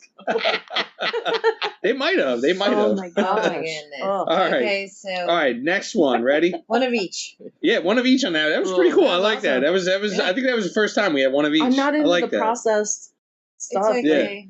I think they're mid. I like sweets. I don't mind them, but yeah, that's just like the prepackaged. Yeah. Oh man, That's pretty good. All right, ready? Roulette. The game of roulette. Gambling. Roulette. I say edit. I've played it before. I've actually won on it. Okay. I mean, it's, if you have the money to play it, go for it. If you don't do it because you're going to lose most of the time. Yeah. But when you win, it's fun. Yeah. I've never played it, so. Okay. So. We can edit. Edit. Okay. Yeah. 2 edits then. Okay. All right. I'm going to say credit. If you know zero about gambling, it's probably one of your go-to games to go play, right? Okay. They give you some of the best odds on a gambling game, right? If you know nothing, right, you can go bet on red or black. Right. You know what I mean? Like it's almost 50-50, other than the green John. You know what I mean? Yeah. So like it's your closest odds to winning. So if you know nothing at all, you can go play roulette. You can bet red or black. You can bet even or odd. Mm-hmm. You know what I mean? Yeah, like it's easy. So it's the beginning. It's your entry level gateway drug into becoming a gambling addict. Right. Blackjack. I like blackjack. Yeah, blackjack too. To be edited. Yeah. So I'm gonna say credit. Y'all both say edit. I'll say credit. Roulette's fun. I think roulette is pretty good. Yeah, I'll if you play have the roulette. money to play it, heck yeah. Yeah, I don't have the money to play it. No. I invest my money into clothing. Yes. So I don't got the money to play that, But so all right, next. Okay, last one. This is the last John right here, right? All right, Alex Trebek, the host of Jeopardy. Rest in peace. I'll give him credit. Credit? Yeah, he was a cool host. Yeah. Okay. Yeah, he definitely was. Credit. 100%. Yeah. Lori says credit. Yeah. Amanda says credit. I'm going to say credit also, yeah. I think Alex Trebek was there for years. He was the go-to guy. Like, he was like the guy that you depend on. Right. He was the guy that showed up for work all the time. Yeah. He was the voice of Jeopardy, and no disrespect to anyone on there now, but it's just like, it's almost like, where is that guy? You know what I mean? Like, rest in peace, Alex Trebek. Yeah. But he kept that going for years. He was the voice of that. He became the voice. And I think that's awesome, Yeah. Cool show. Yeah. I like it. Yeah. My mom's an expert at that show. She is. She could go on that and tear it up. Like she could. Oh my God, she'd know every answer. She knows the answers before they even ask them. She was a teacher. Yeah. Yes. So, yeah. Pretty smart. She is a smart lady. Yeah, definitely. So big shout out to Alex Trebek, and Jeopardy. Definitely. Yeah. Yeah. All right, so that's credit, edit, or dead it. Let's clap it up for that one. That's a good one. Right? Clap it up for that one. Don't forget to send out your requests and recommendations for it. Yeah, that's right. Yeah. I wanted to put that in there real quick. Yo, if y'all got if you want to hear something, if you want us to judge it, credit, edit, or dead it, send that in. You know what I mean? Let us know what you want us to talk about. Send us them recommendations for those, and we'll get them in here. Alrighty. Got a very special guest this week. I don't even know if special is the right word. This may be York City royalty, I think, might be more appropriate. I think you're pushing it there, JP. I want to introduce the mayor, Mr. Michael Helfrich of York City. Thanks, man. Thank you so much for taking the time to be here with me. Yeah, thanks for coming into my office. It's nice to have you here. Yeah, definitely. Very much appreciated. If we could start it off, we're just going to go into like kind of like a little bit of background about you, growing up in York and just kind of like a little bit about your background and how you got to where you're at today. Well, to go the whole way back, my dad's a city guy from Girard Avenue, and my mom is from Frankfurt, Germany. And they met when he was in the military. And so I grew up, so they were city folks, and then moved out to West York in that migration of the late 60s. Okay. And so I grew up in West York, but with a lot of connections to the city. Ah, okay. And grew up there and had a good, kind of suburban childhood, I think. But I had some cool influences also from outside that suburban world.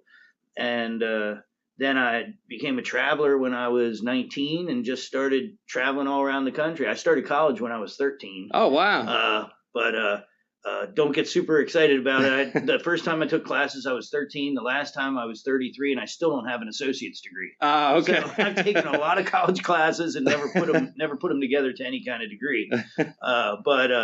Yeah, so I had already kind of had that college experience by the time I was 19, and I was looking for something more. So yeah, I just went traveling all over the country and spent a lot of time in lots of different cities, checking out the nature and going to museums and just seeing, living on the streets in San Francisco and New Orleans and Key West. And I lived in Boulder, Colorado for a while. I worked up in Glacier Park up in Montana. So I was all over the place. Yeah. And then I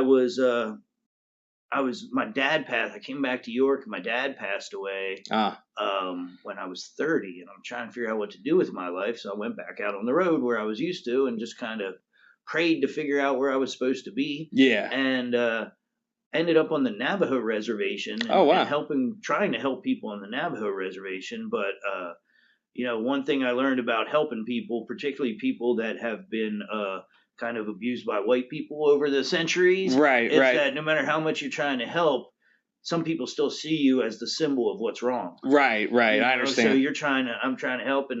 And right about that time, friends of mine called me and said, hey, you got to come back to York and help us. You care about the Cadorus Creek. And, yes. And that's your thing. And they just saw Bobby Kennedy Jr. in town, and he was trying to create this new thing, these river keepers and things. Conservation for for the waterways.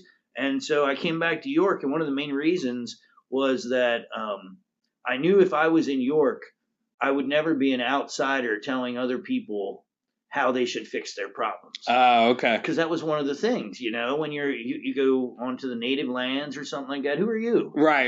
You're out there, you're trying to help and everything, but truly, if you want to helping where you came from is where you have your most solid base. Right. Like nobody can say, hey, you're an outsider. Yeah. You're a native person from that place there, so it's like, makes sense. So then I just... as part of my work on the Cadorus Creek, I would go to city council meetings and tell them what was up, but I'd also get interested in the other business of city council. Oh, okay. And I'd start giving my opinions and stuff like that. And, so about 10 years of that, and my good friend and another conservationist for the Cadorus Creek, Genevieve Ray, was stepping down as president of the city council. Okay. And then they said, we want you to run for city council. And I'm like, yeah, but you guys don't know about my dirty secrets. And they were like, yeah. And I was like, no, I got 2 felonies from when I was 20 years old. The whole thing is kind of silly, but it's not that silly. Other people get caught in the same. Oh yeah, the conspiracy stuff, because I had offered to give a drug dealer a ride. Yeah. And then I got caught, and it was considered conspiracy because I'm transporting a guy around that has drugs. Right. Yep. But we pushed through. They were like, we don't care. If you will do this, we'll support you. Yeah. And the people ended up supporting me in York overwhelmingly. That's why I call York the city of second chances. Yes. Because absolutely. So many people, they were pretty. If you give people a chance, both ways, people are pretty forgiving, and those that are forgiven can do some really good work. Yeah. And so that's something I bring with me to the table. I have if it weren't for me getting in trouble as a young person, I wouldn't have the same kind of empathy I have for people that get caught up in the system. That's true. That make bad decisions when they're young. Yeah, well, we're all young once, and we all make those kind of decisions. Yeah, definitely. So just to wrap up your question, I'm on city council, and when you get in those kinds of positions, you look at who's leading things, and you say, well, maybe I can do better. Yeah. And once you say that, then you don't have much of a choice. Yeah. Yeah. True. So I went and ran, and again, the people offered me a chance to be the leader of the community here. Yeah. And I really appreciate it. That's awesome. Yeah. So that's sort of like what kind of led you into, getting that exposure to like the city council and things like that. Is that sort of what kind of pushed you into the, like, what was your kind of, your decision on wanting to become mayor? Like what kind of pushed you forward in that? Another big thing was that, so my job after I created the Cadorus Creek Improvement Partnership, which I did around 2002 here in York. I was being pushed to take on the Susquehanna River by the Waterkeeper Alliance. They were like, yeah, the Cadorus Creek is nice, but it's kind of small. Why don't you take on more work? Ah, okay. And so I did. And for 13 years, I was the lower Susquehanna River keeper. Right. But as that, I was working with like 10,000 square miles just in the Susquehanna area. Wow. Yeah. But I was also head of the executive committee of all of these water keepers. They're called water keepers in the Chesapeake. That's 64,000 square miles of us. We're all trying to work to address the issues, but you talk about a wide area. That is a big area. Trying to track down pollution and fight it over here. It's like whack-a-mole. Right. You're like, yeah. So I started thinking, what if I would concentrate the amount of energy that I'm spreading all over the place and just focus it on the 5.2 square miles of York City? Ah, okay. The problems would be different. Right. But I could focus on one area. Right. And just really put all my time in. So that was the big decision point for me. Oh, okay. Okay. Very nice. Very nice. So I know we kind of mentioned this a little bit earlier here. And I imagine like you said here, what's an average day for you like? And I'm sure that, not each day is like another day. Yeah, there's no such thing as an average day when you're the mayor. Right. First of all, your schedule isn't your own. Right. You're pretty much making meetings according to what other people need, what their availability is. But then some days it's all day math. Working on budgets and things like that, and then other days it's all day, going out to ribbon cuttings, doing interviews. This kind of a little bit lighter side of it, and then there are horrible days when people get murdered in the city of York, and I have to be on top of that too, and try to make sure that people are getting the best services that they can get. Yes.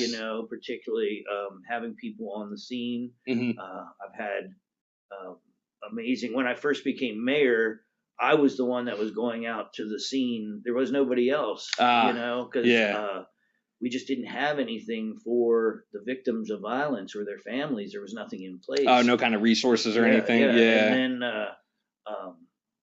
And then as part of our group violence intervention initiative, something that has brought crime down 60 to 80% here in the city. Yeah. Then we started reaching out to people, but then we were able to find people that were better at it. And right now we have the cream of the crop, Tiff Lowe. Okay.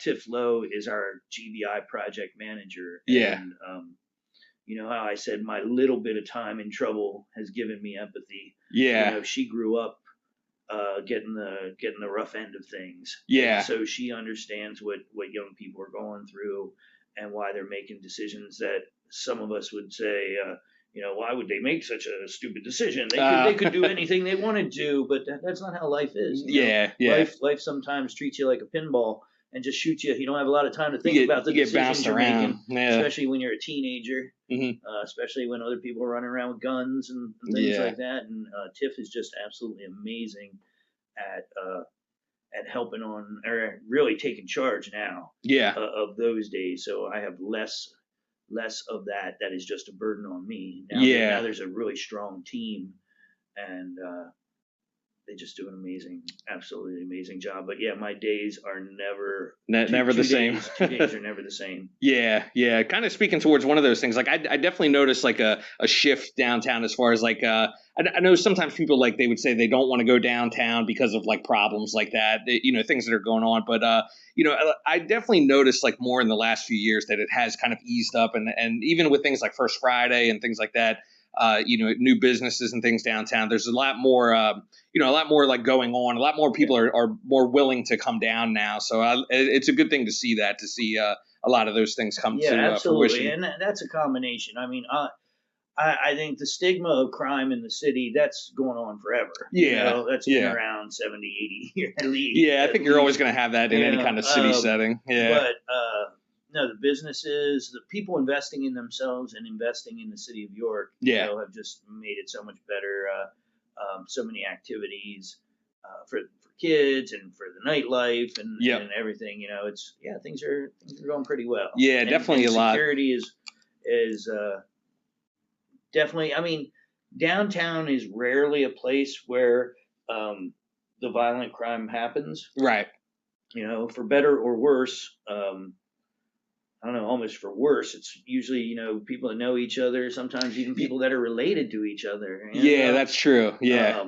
So that's not generally, and knock on wood, that's not the kind of city we have here.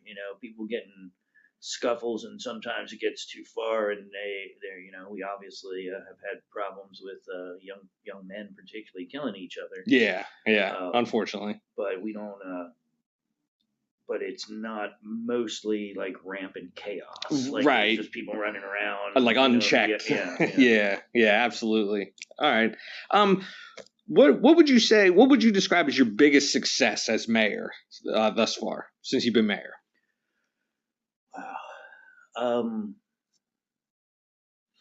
Certainly navigating us through COVID and keeping as many people safe as possible. The Bureau of Health that we have in the city, most cities don't have a Bureau of Health. Yeah. And we were very lucky that we were able to track every case. We were working with WellSpan, If businesses had to close, we were closing the businesses. In some cases, we had people that we knew that were sick with COVID, we're still keeping their small business open. Oh, right. And, while I understand that money's tight and stuff, you can't be spreading stuff in the middle of a global pandemic. Exactly. So I think we as a community did really well here. One of my favorite things, I guess, or one of the things that I feel like I was almost made for was the protests during the George Floyd or after the George Floyd murder. Yes. So one interesting thing about that is that I was a protester in my teens and 20s. Yes. I faced off, in lines of protesters with police coming at you and pushing people and hitting people. You know what I mean? I've had those conflicts before. And when I saw, and those were protests about other things like anti-war protests and things like that. And then when I saw that this protest was actually against police, and I looked around the country and I saw people throwing more police at people who were protesting police. Right. This is crazy. Yeah. Why would you? And even I was watching a poor officer up in Harrisburg who appeared to be a Latino officer, but he had all his gear on and stuff, and people were attacking him. Oh, geez. Because he was the target. He wasn't doing anything wrong. Right. But police were the target. So I told my folks, I said, we're not going to put police on the streets at all. Right. We are going to put police in buildings just in case something happens. That way they're right there. But we're not. And so my police commissioner at the time and I and a couple of officers, we went out and participate. Not only did we participate in the protests, but we also made available the police department, the stairs of the police department, and just let people have their say. All people were doing was saying, hey, we want to have a say. Right. We want you to listen. And that's what we did. Yeah. And we had very, very minimal violence here. We had one individual who started a ruckus and got the worst of it. Oh, okay. And then we had a couple of windows that were broken, but they were all like a couple police car windows. And then the worst, the best one, actually, the best one was while we were talking, while they were protesting on the steps of the police department, a young man threw a water bottle, hit a window, and broke the window. Wow. Now, the police were inside. Yeah. But they did not come out. Okay.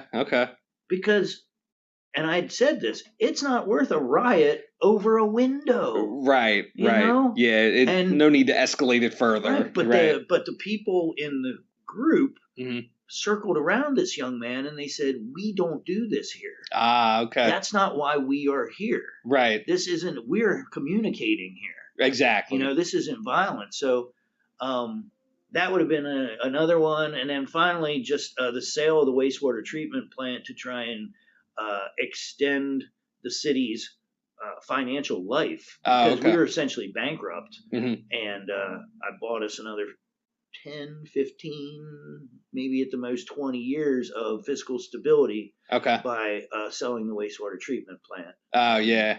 So those would be my top things. That's a lot of good. Yeah, it's a lot of good things to, you know, and especially around the time of COVID. I mean, that's like unprecedented. So to be able to kind of navigate through that, that's definitely a very good accomplishment there. Well, and last year bringing the gang violence down 75%.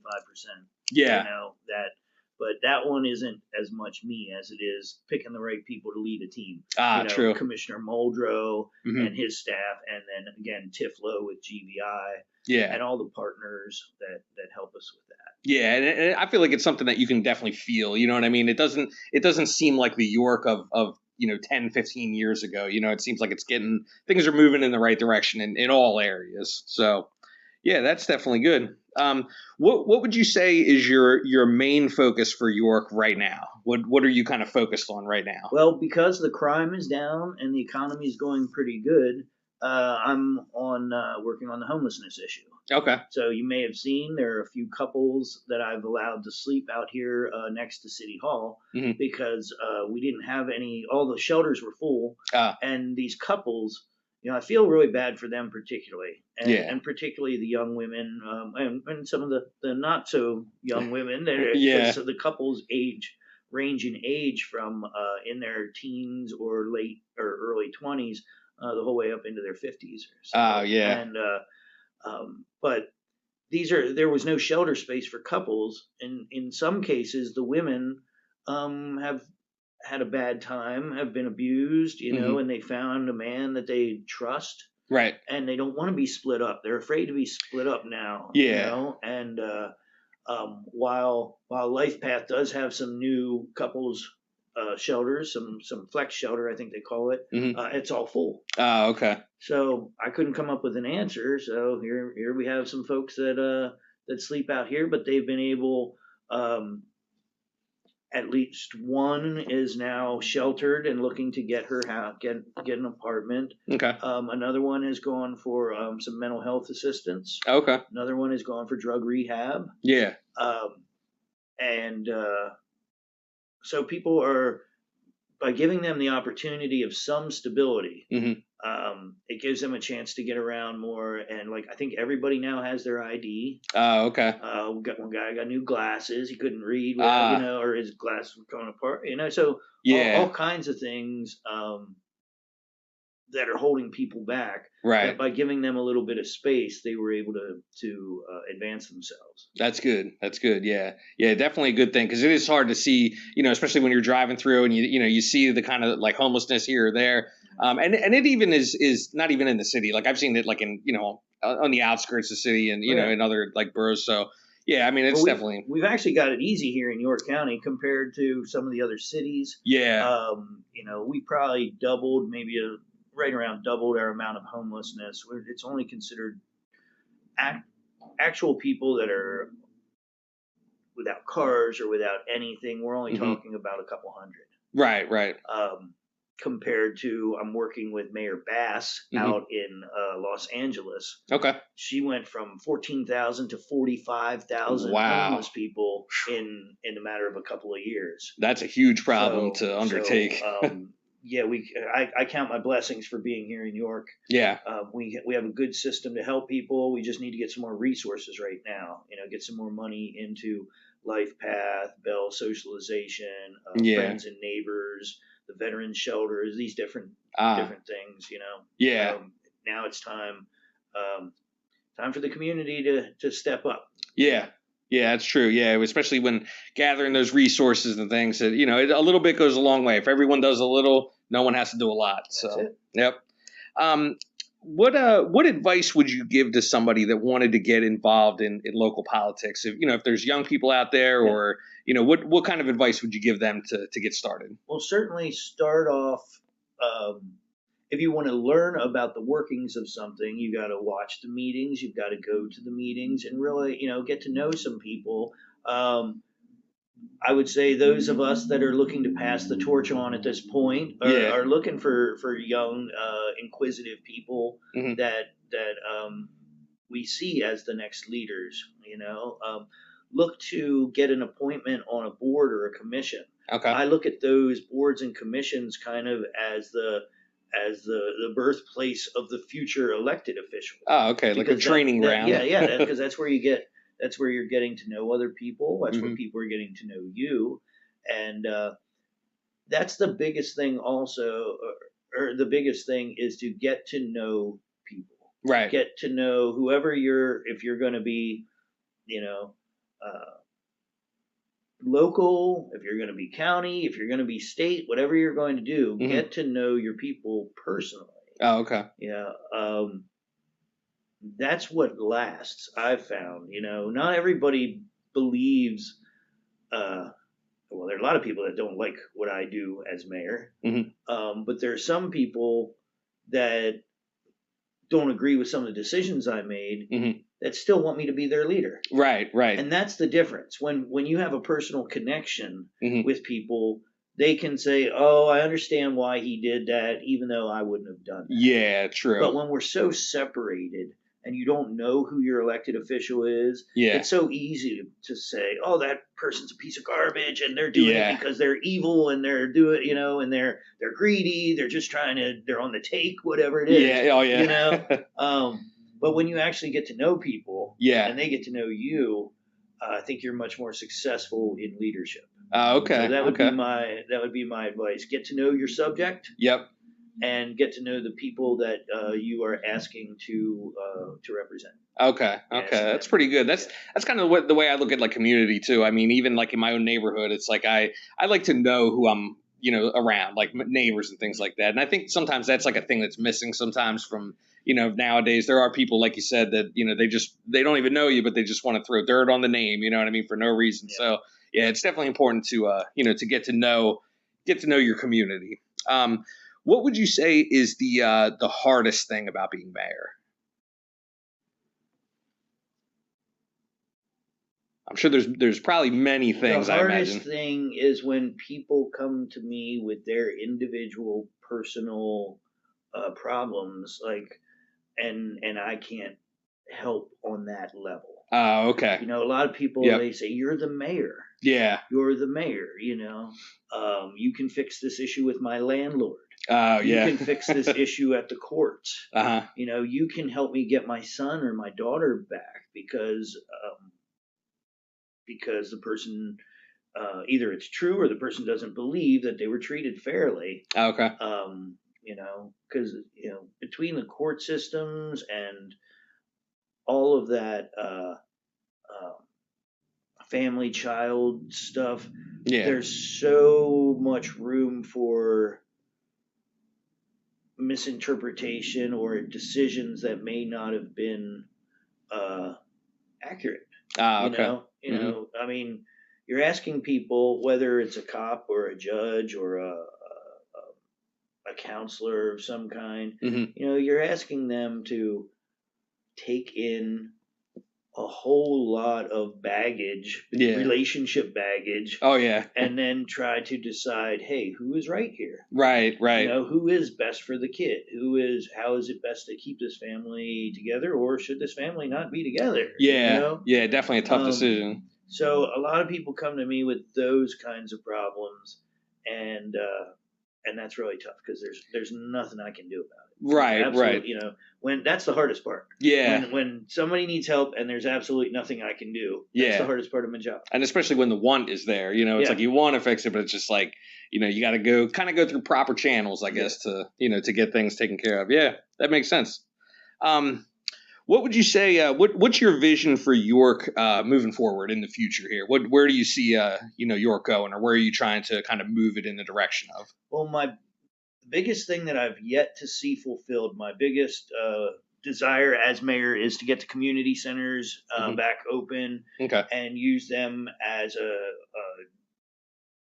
a place where our youth are supported. Yeah. And it's not just for basketball and stuff like that. It's for career training. It's for people feeling like they can be more. Okay. There was a woman out when I was first campaigning for mayor out on Cottage Place, and she said, when I went to I believe it was the Princess Street Center, you know, and I can't remember the names of the people now, but she said that Mrs. So-and-so taught me to be a seamstress. Okay. And it really resonated with me because she didn't teach her to sew. Yeah. She taught her to have a vision of herself that was something different for this little 10-year-old girl.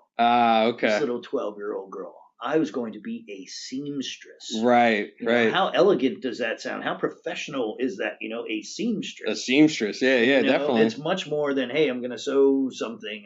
Yeah, you're going to sew a button back on or something. so the fact, and this is absolutely what we're missing, and I haven't figured out how to get it back. We're working right now at getting the old Pine Street Center back open, the Sylvia Newcomb Center. Okay. We've got some money lined up to try and get the Princess Street Center back open. Yeah. You know, I tried to work with Cindy Dotson and others to get that Championship Community Center we had for a year or something out on West King Street. Oh, you know, that was a benefit, but the longevity of it was not there. Okay. You know? Okay. But yeah, we're working, and of course the Vonnie Grimes gym is just maxed out right now with activities. Oh yeah. So that is, and stick and move boxing in there. Ah, nice. Yeah, it's really really good, and LaQuinn Thompson now works for us, and you know, he's got the Beast Initiative, the video gaming and stuff like that. So yeah, he's working for our recreation department, and so we've got the physical, we've got the video side of things. Oh yeah, yeah. So really seeing that expand, so that this is a place where kids can see themselves as something more. Yeah, you know, gives them like different avenues to kind of explore. Well, just they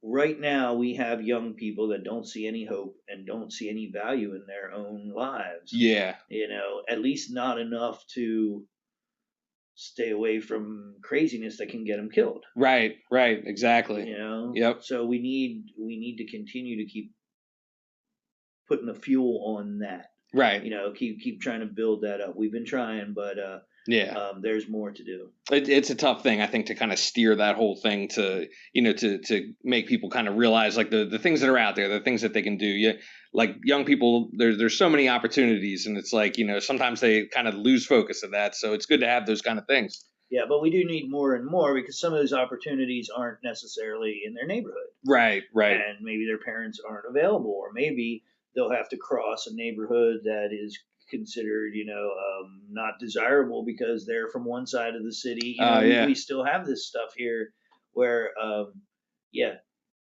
young people that don't own any property still claim blocks for themselves. Yes. You know, and are willing to die over that. Yeah. Or kill over that. And it's really, you know, that's a hard thing. And when people don't have much, they'll claim what they can as their own. That's true. That's true. You know, and that's a part of building up families. You know, we've been trying really hard to get more money for entrepreneurship and career training into our neighborhoods. Yeah. That's really why I ran to become the mayor, was to shift the focus from downtown businesses to our families. Right, right. Yeah. Yep. That's the basis right there. That's where it starts at. Yep. All right, so I'm gonna just switch gears here real quick. I got 2 more questions here for you. This one's probably personal here for you. What would you say is your favorite album of all time? If you were, if you're driving around or if you're relaxing at home, what's your go-to album that you're gonna put on and listen to? I don't know, but it would probably. Oh, that's really tough. An album. Yeah. I can tell you a couple different bands. Okay, So that works too. It would. If I want to be mellow, then it's the Grateful Dead. Grateful Dead, okay. And if I wanna feel a little more bounce in my step, then probably be P-Funk. Okay. Some George Clinton. Some Parliament Funkadelic. Yeah. Very nice. Very nice. That's awesome. All right, and then last question here. I asked this to all my guests. What would you say would be your best memory of hip hop culture and rap music? Like what? Could be anything. Could be an album. I'm going to tell you my first memory. Okay. So, 7th, 8th grade, 1982. Okay. Hip hop is just coming on the scene. Right. I was I was 1, I think, at the time there. and my friend Rob Nolder. Yep. We walk up to his house, which is right by West York Junior High. Okay. So we come out of junior high, and me and a couple other friends, we walk up to his house, and first he drops on Sugar Hill Gang. Ah, yes. And the Rapper's Delight. Rapper's Delight, yep. And we're listening to this thing. We're like, how long is it? This is amazing, but how long is this song? And then he pulls out Grandmaster Flash and the Furious Five and The Message. The Message, yes. And powerful. So for those of you out there that do not know the roots or haven't listened to that in a while, bringing back, the origins. Yeah. Yep. Because I like a lot of stuff since I went through different phases, KRS-One. And like in the late 80s and stuff like that. But then I became more into the hippie music and jazz and things like that. And actually, I love all kinds of. If you can show me that it's creative, I'm gonna like it. Oh yeah, definitely. And if you're not hating on other people, yeah, true. If it's creative and not hateful, it can be country or it can be classical or hip hop or jazz. It doesn't matter to me. If I can feel the energy, I'm gonna like it. So, but that is the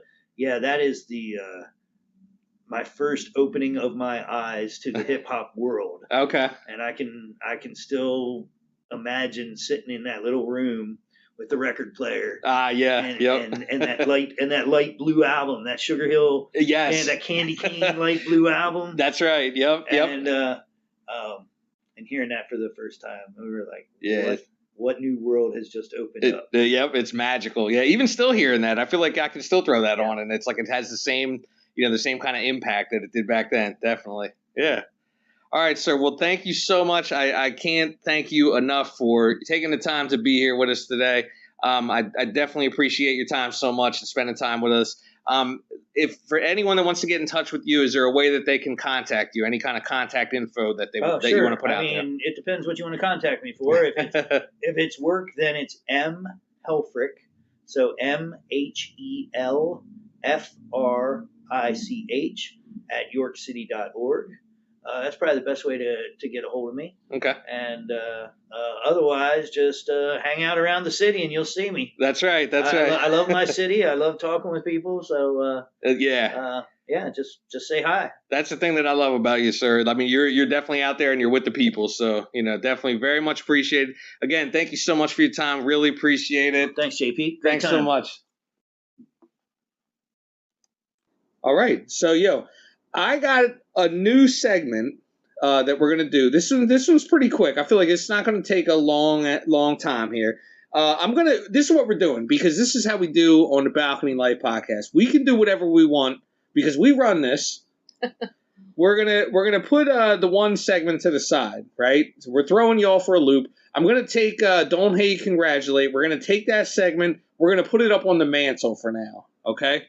We're gonna Elf on the Shelf. Yeah, Elf on the Shelf. Yeah. We're gonna Elf on the Shelf that one. That one is up on the mantle. We're gonna retire. I don't want to say retire it, but we're gonna put it up in the rafters for right now. Okay. All right. So that one's going away for a little bit. We're gonna if I feel like bringing it back down, we might bring it back down. You know what I mean? Yep. It's all about whatever we want to do. But I got a new segment, right? This is a brand new segment. I call this joint The Heist Is Right. Ooh. The Heist Is Right. It's kind of like a play on words of the game The Price Is Right. If everyone knows The Price Is Right, you know how that game goes down. Yes. Everyone used to stay home sick from school and watch that with your right, with your ginger ale, your 7-Up or whatever. You know what I mean? So they would put out items and then you would try to guess the value of it, right, without going over. Yes. Now the difference is with this game, you can go over, right? We're just gonna try to get as close to the price as possible, right? okay, What I'm gonna give you guys, what we're gonna try to figure out is I'm gonna give you guys like random companies, right? And the CEO of that company, we're gonna try to guess the earnings of that CEO for a given year, right?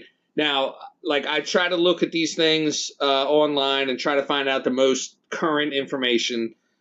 There are times where it's not the most current, but it's as current as I can get it. You know what I mean? It's usually within like, I would say 3 years tops is like how far back it goes, right?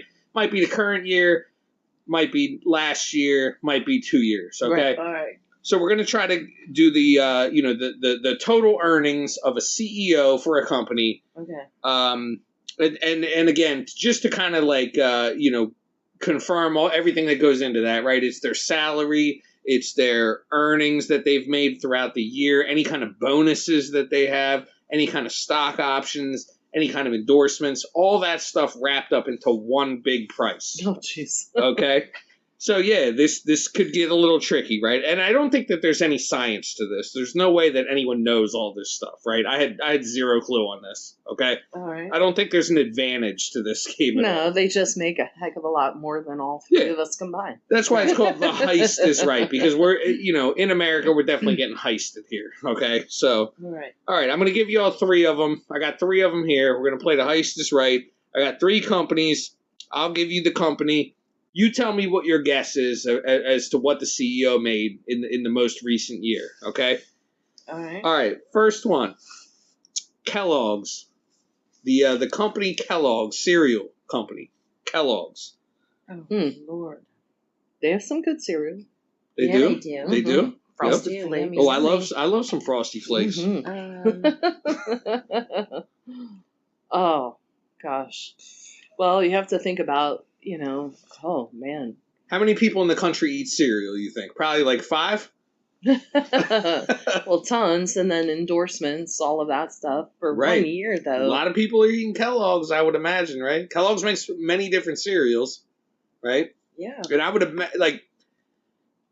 I'm thinking everyone in the country is eating that, probably, right? Most households probably got a box in there. Good. I'm gonna go with 2.6 million. Okay, Lori says 2. I'm so low. I guarantee it. You're fine. There's no science to this. There's no science. There's no science at all. Okay, Lori says 2. And this is without taxes, obviously. Yeah, this is just I don't know, whatever they report, man. Yeah. Y'all can look this up on Google. You know what I mean? 2.6 million for Lori. That's her guess right there for the CEO of Kellogg's. Amanda, you got a guess on this one? Yeah, we're playing Price is Right, so I'm going to go with 2.7. No, I'm just kidding. No, you can. If you want to play strategy, you can. It's up to you. Whatever you want to do. Again, let me reiterate. There's no, how in Price is Right they go close $1 over, right? 2.6. Yeah, I'm gonna go just close. Right. $1. $1, yeah, to go less. 2.61. Well, we know he did make, or he or she, whoever that is, did not make $1. Okay, darn it. That was my next. Final answer is $2. 2.7. Amanda says. No. Lori says 2.6 million. I'm not going to be a butthead like that. That's okay. She thinks she's lowballing it, so I'll go 8.8. 8.8. Okay, Ooh. all right. 8.8. Very interesting. Very interesting. Okay. All right. Amanda goes 8.8 million. All right, and Lori says $2.6 million. Very good guesses. I like that. Okay, you ready for this? Okay, CEO of Kellogg's. It's a gentleman by the name of Steve Cahillare. I don't even know how to say this. Cahillare. Calhare, I guess. Probably. Something like that. Steve Calhare. Okay, ready for this? In 2023, this man made $17,038,641. My first guess was going to be 14. $17,038,641. So Amanda was closest with 8.8 million. Darn it! I should have went with my first guess. My first guess was going to be 14. Yeah. But either way, I ended up. Again, there's no science to this thing, so we'll award Amanda 1 point with that. All we're learning is that they make a hell of a lot more than we think they're earning. Yeah, this is this is for the people right here. This is for all y'all. So all y'all see what's going on. Okay. I'm sure he pays his taxes. Yeah. Oh, I'm sure. All rich people pay taxes. All right, what's your number 2? All right, number 2, right? I got 3 of these joints, right? Man. We're going to start out slow. I got 3 of these. Next one is the company Live Nation, okay? Y'all are hip to Live Nation. Live Nation, yes. Yeah, like Live Nation. Okay. Yes.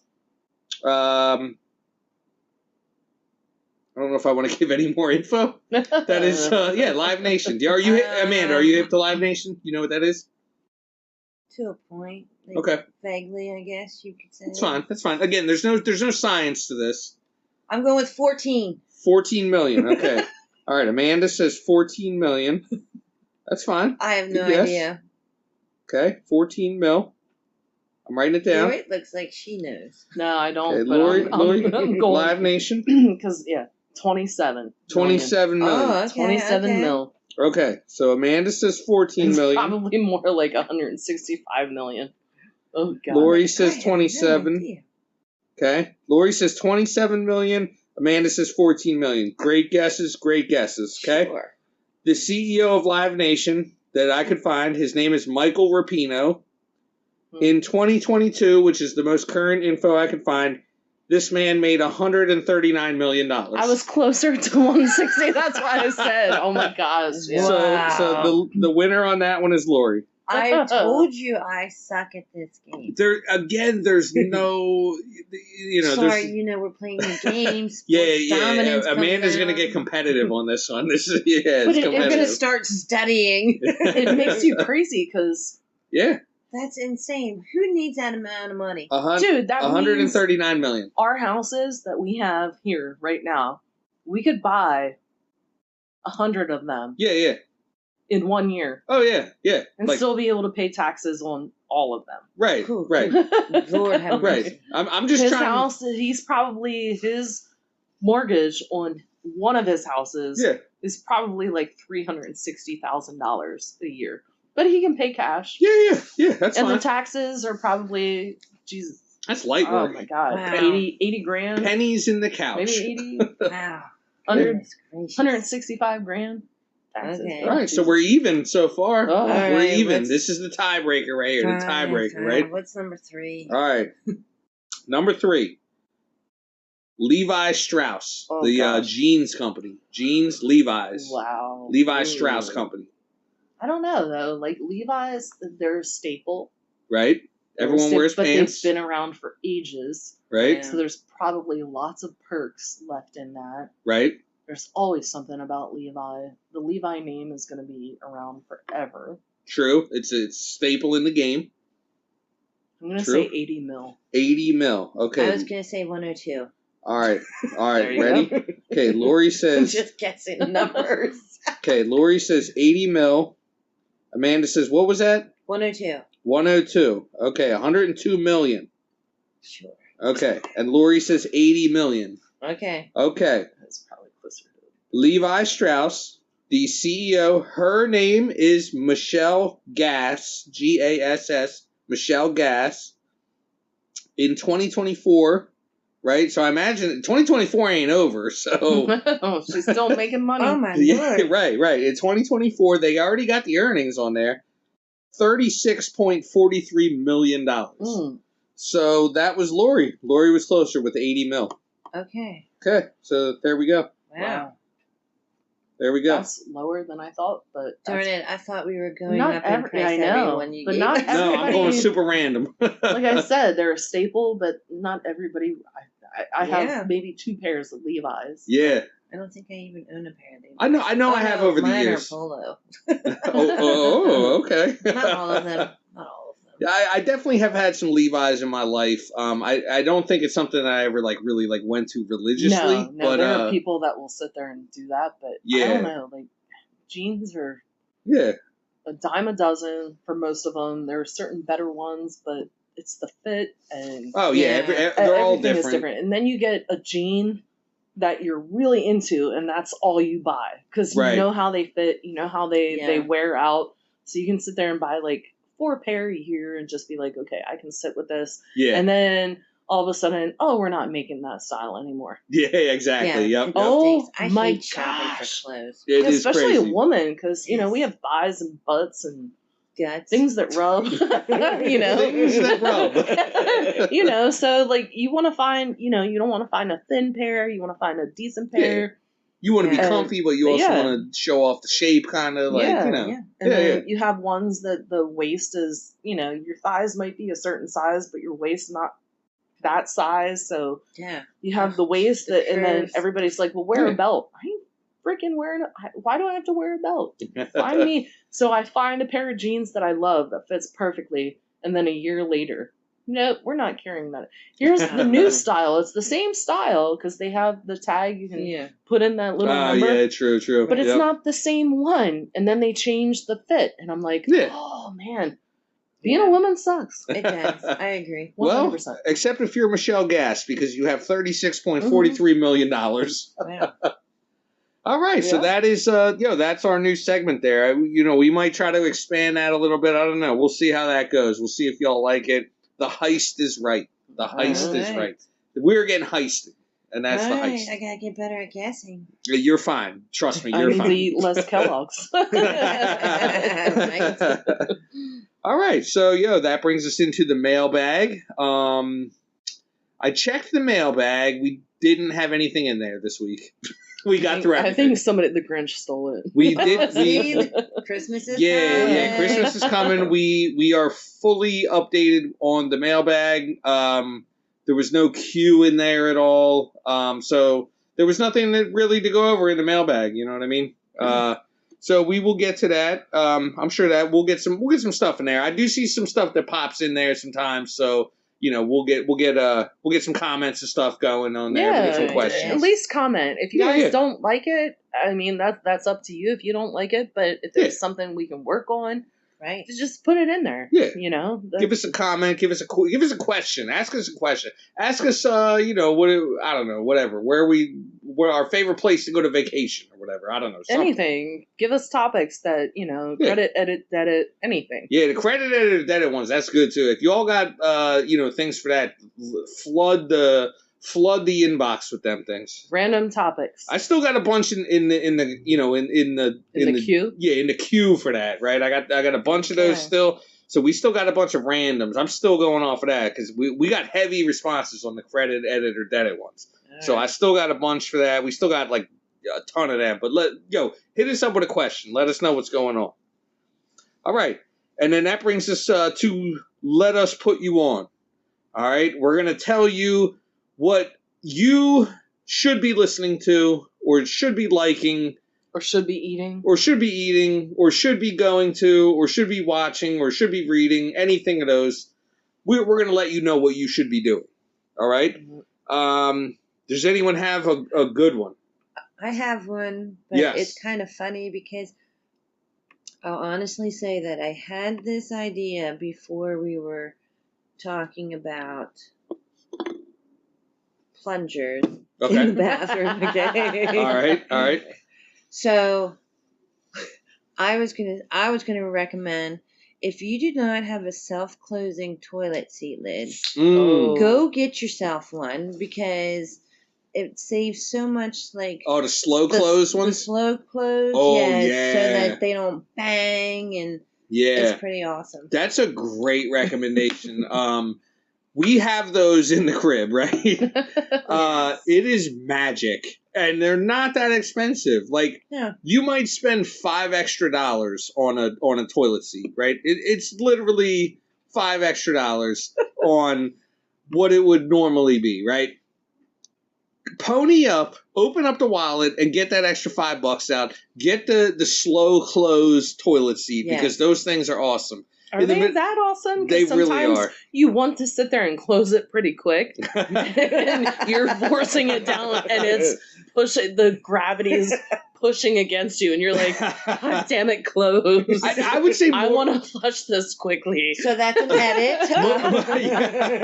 More times than not, though, I feel like it comes in handy because it is. I'm not mad because the ones that are the porcelain that is huge and it's like clunk. They're heavy. Yeah, you feel like you're breaking something. Like you hear it and you have to like announce to everybody. Like, it's okay. I'm okay. I just dropped the toilet seat. Yeah, I didn't fall. I'm good. I didn't break anything. Yeah. That's a really good recommendation. I like that one. All right. Laura, you got anything for this evening? I have maybe two. Tonight. Nice. Rosalita's. Oh yeah. Okay. Rosalita's down off of Grantley. Yeah. Yep. It's a little Mexican spot. Mexican spot at the college, York College. Yes. Pretty good. Excuse me. Pretty good food. Pretty good. Sorry, just had some of it come back up. Not so bad because you get to retaste it. Maybe. That's right. It's just kidding. Yeah. No, slamming. I highly recommend it as well. Yeah, great food there. Good food. Good little place and it's very clean. Yes. I said that while we were there. I love the fact that it's clean. Yep. So if you're in the York area, Rosalita's off of Grantley. Yeah, right by the college over there. Yes. Yep. Right that's good. Beside Parma. That's right. Yeah. That's right there too. Yep.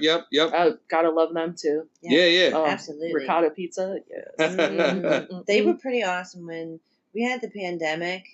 They actually one day delivered a cheese pizza to all the houses around here. Yeah, big shout out Parma Pizza. Like, that was really awesome. For free? Yeah, for free. Yeah. Oh yeah, up by my work, we had one of the pizza places up there do the same thing. They came by, a new owner came in and he's like, I'm just trying to drum up business. Just wanted to bring this by, and it's like, well, it's one pizza. Sorry, we have like 20 people here, but the honest people will eat it. It's crazy though. Like, they brought us one pizza. I'll remember that for the rest of my life. You know what I mean? Yeah. Like that cost them what? Like nothing. You know what I mean? $10, whatever. I'll remember that forever for the rest of my life. That was pretty awesome. Yeah, they bought a customer for life. Yeah, it drums up business, and if it's good, heck, do it. Yeah, exactly. Slamming. Yep. Right. So the other topic, shows. Yeah. Netflix, Outer Banks came back on. The next season of Outer Banks. Pretty cool little show about a bunch of high school teens that go looking for lost treasure. So this season they were done. They found the treasure from the last couple of seasons. So now they're back into trying to figure out what they want to do next, and it's a pretty cool show. I like it. It's something to watch. I've never watched it. I've heard good things about it. I think my mom watches it. Yeah. Yeah, I've talked to her about it before. Yeah, it's pretty. It's interesting. It keeps you locked in a little bit. So. I've heard good things. Yeah. I've heard good things. Yeah. So Outer Banks, pretty good season. Went through it in one day. Nice. Waiting for the next one because that tells you what you need to know right there. Yeah. So they're obviously not teenagers. They're probably in their mid-20s doing this show, but it's pretty cool. So nice. And you said on Netflix, right? Netflix? Okay. Yeah. On Netflix. Very good. Nice recommendations. Okay. Yeah. All right. And I got a good one here. I'm going to go with the rapper Ty Ferris. Tyfarris. Ty Ferris. Guy from Detroit, Michigan, right? I feel like his mentor, I think that's the right word I want to use, mentor. His mentor was Proof from D12. Wow. Okay? The legendary Proof. Rest in peace, Proof. That's Eminem's right-hand man, right? Proof. Proof was probably like a dude that put on a lot of Detroit people. You know what I mean? He kind of like assembled a lot of people. Obviously, I don't know everything. I don't know all the ins and outs of all the relationships there. But Proof was a dude that put on this guy Ty Ferris. Okay, Ty Ferris, amazing lyrics, amazing. You got to hear this guy rhyme. If you have not heard this guy rhyme, go check out his albums. He has some albums. He has a series called No Cosign, Just Cocaine. Oh, wow. Okay, there are 5 versions of that so far. 5 chapters, if you will. I wonder if he knows the guy, the Olympian. He might. Maybe they run. he might. No, no. This dude's totally on the up and up. Just because it's just the bars. You know what I mean? Right. The bars are crazy. No cosign, just cocaine. Right? Just to give you the high on the lyrics. You know what I mean? Okay. All right. The bars are crazy, and this is the type of dude where I don't think you really get this a lot anymore. The people that you have to rewind the lyrics back and be like, what did he say? You know what I mean? To get that, like, to get the feeling. Right. It's like, what is it? What? Like, you know what I mean? I do that so often. I'm like, this guy just said this. You know what I mean? I don't think there's a lot of rappers that you do that with anymore. You don't really rewind it back. But like with this guy, you have to, because they're so layered. He's a scientist with the pen. He's a scientist. That's awesome. So many good albums. No Cosign, Just Cocaine. A bunch of those. He's got a whole Room 39. That's like another like little series that he got. I think there's 2 of those. Fantastic. He's got a ton of like EPs that he has out. He's worked with some great producers. So yeah, definitely check out Ty Ferris. If for all these people that say rap doesn't sound like it used to. Oh no. This is the guy that is another one that is going to change your mind. Rap is awesome. You just have to find it. Okay? Right. And you're the guy that helps us find it. Yeah, I'm putting you all on. Yes. Putting you all on. So Ty Ferris. Awesome. All right. So that does it for another episode, y'all. We are out of here. Let's clap it up for episode 6. Clap it up real quick. Clap it up. And we will see y'all sooner than you think.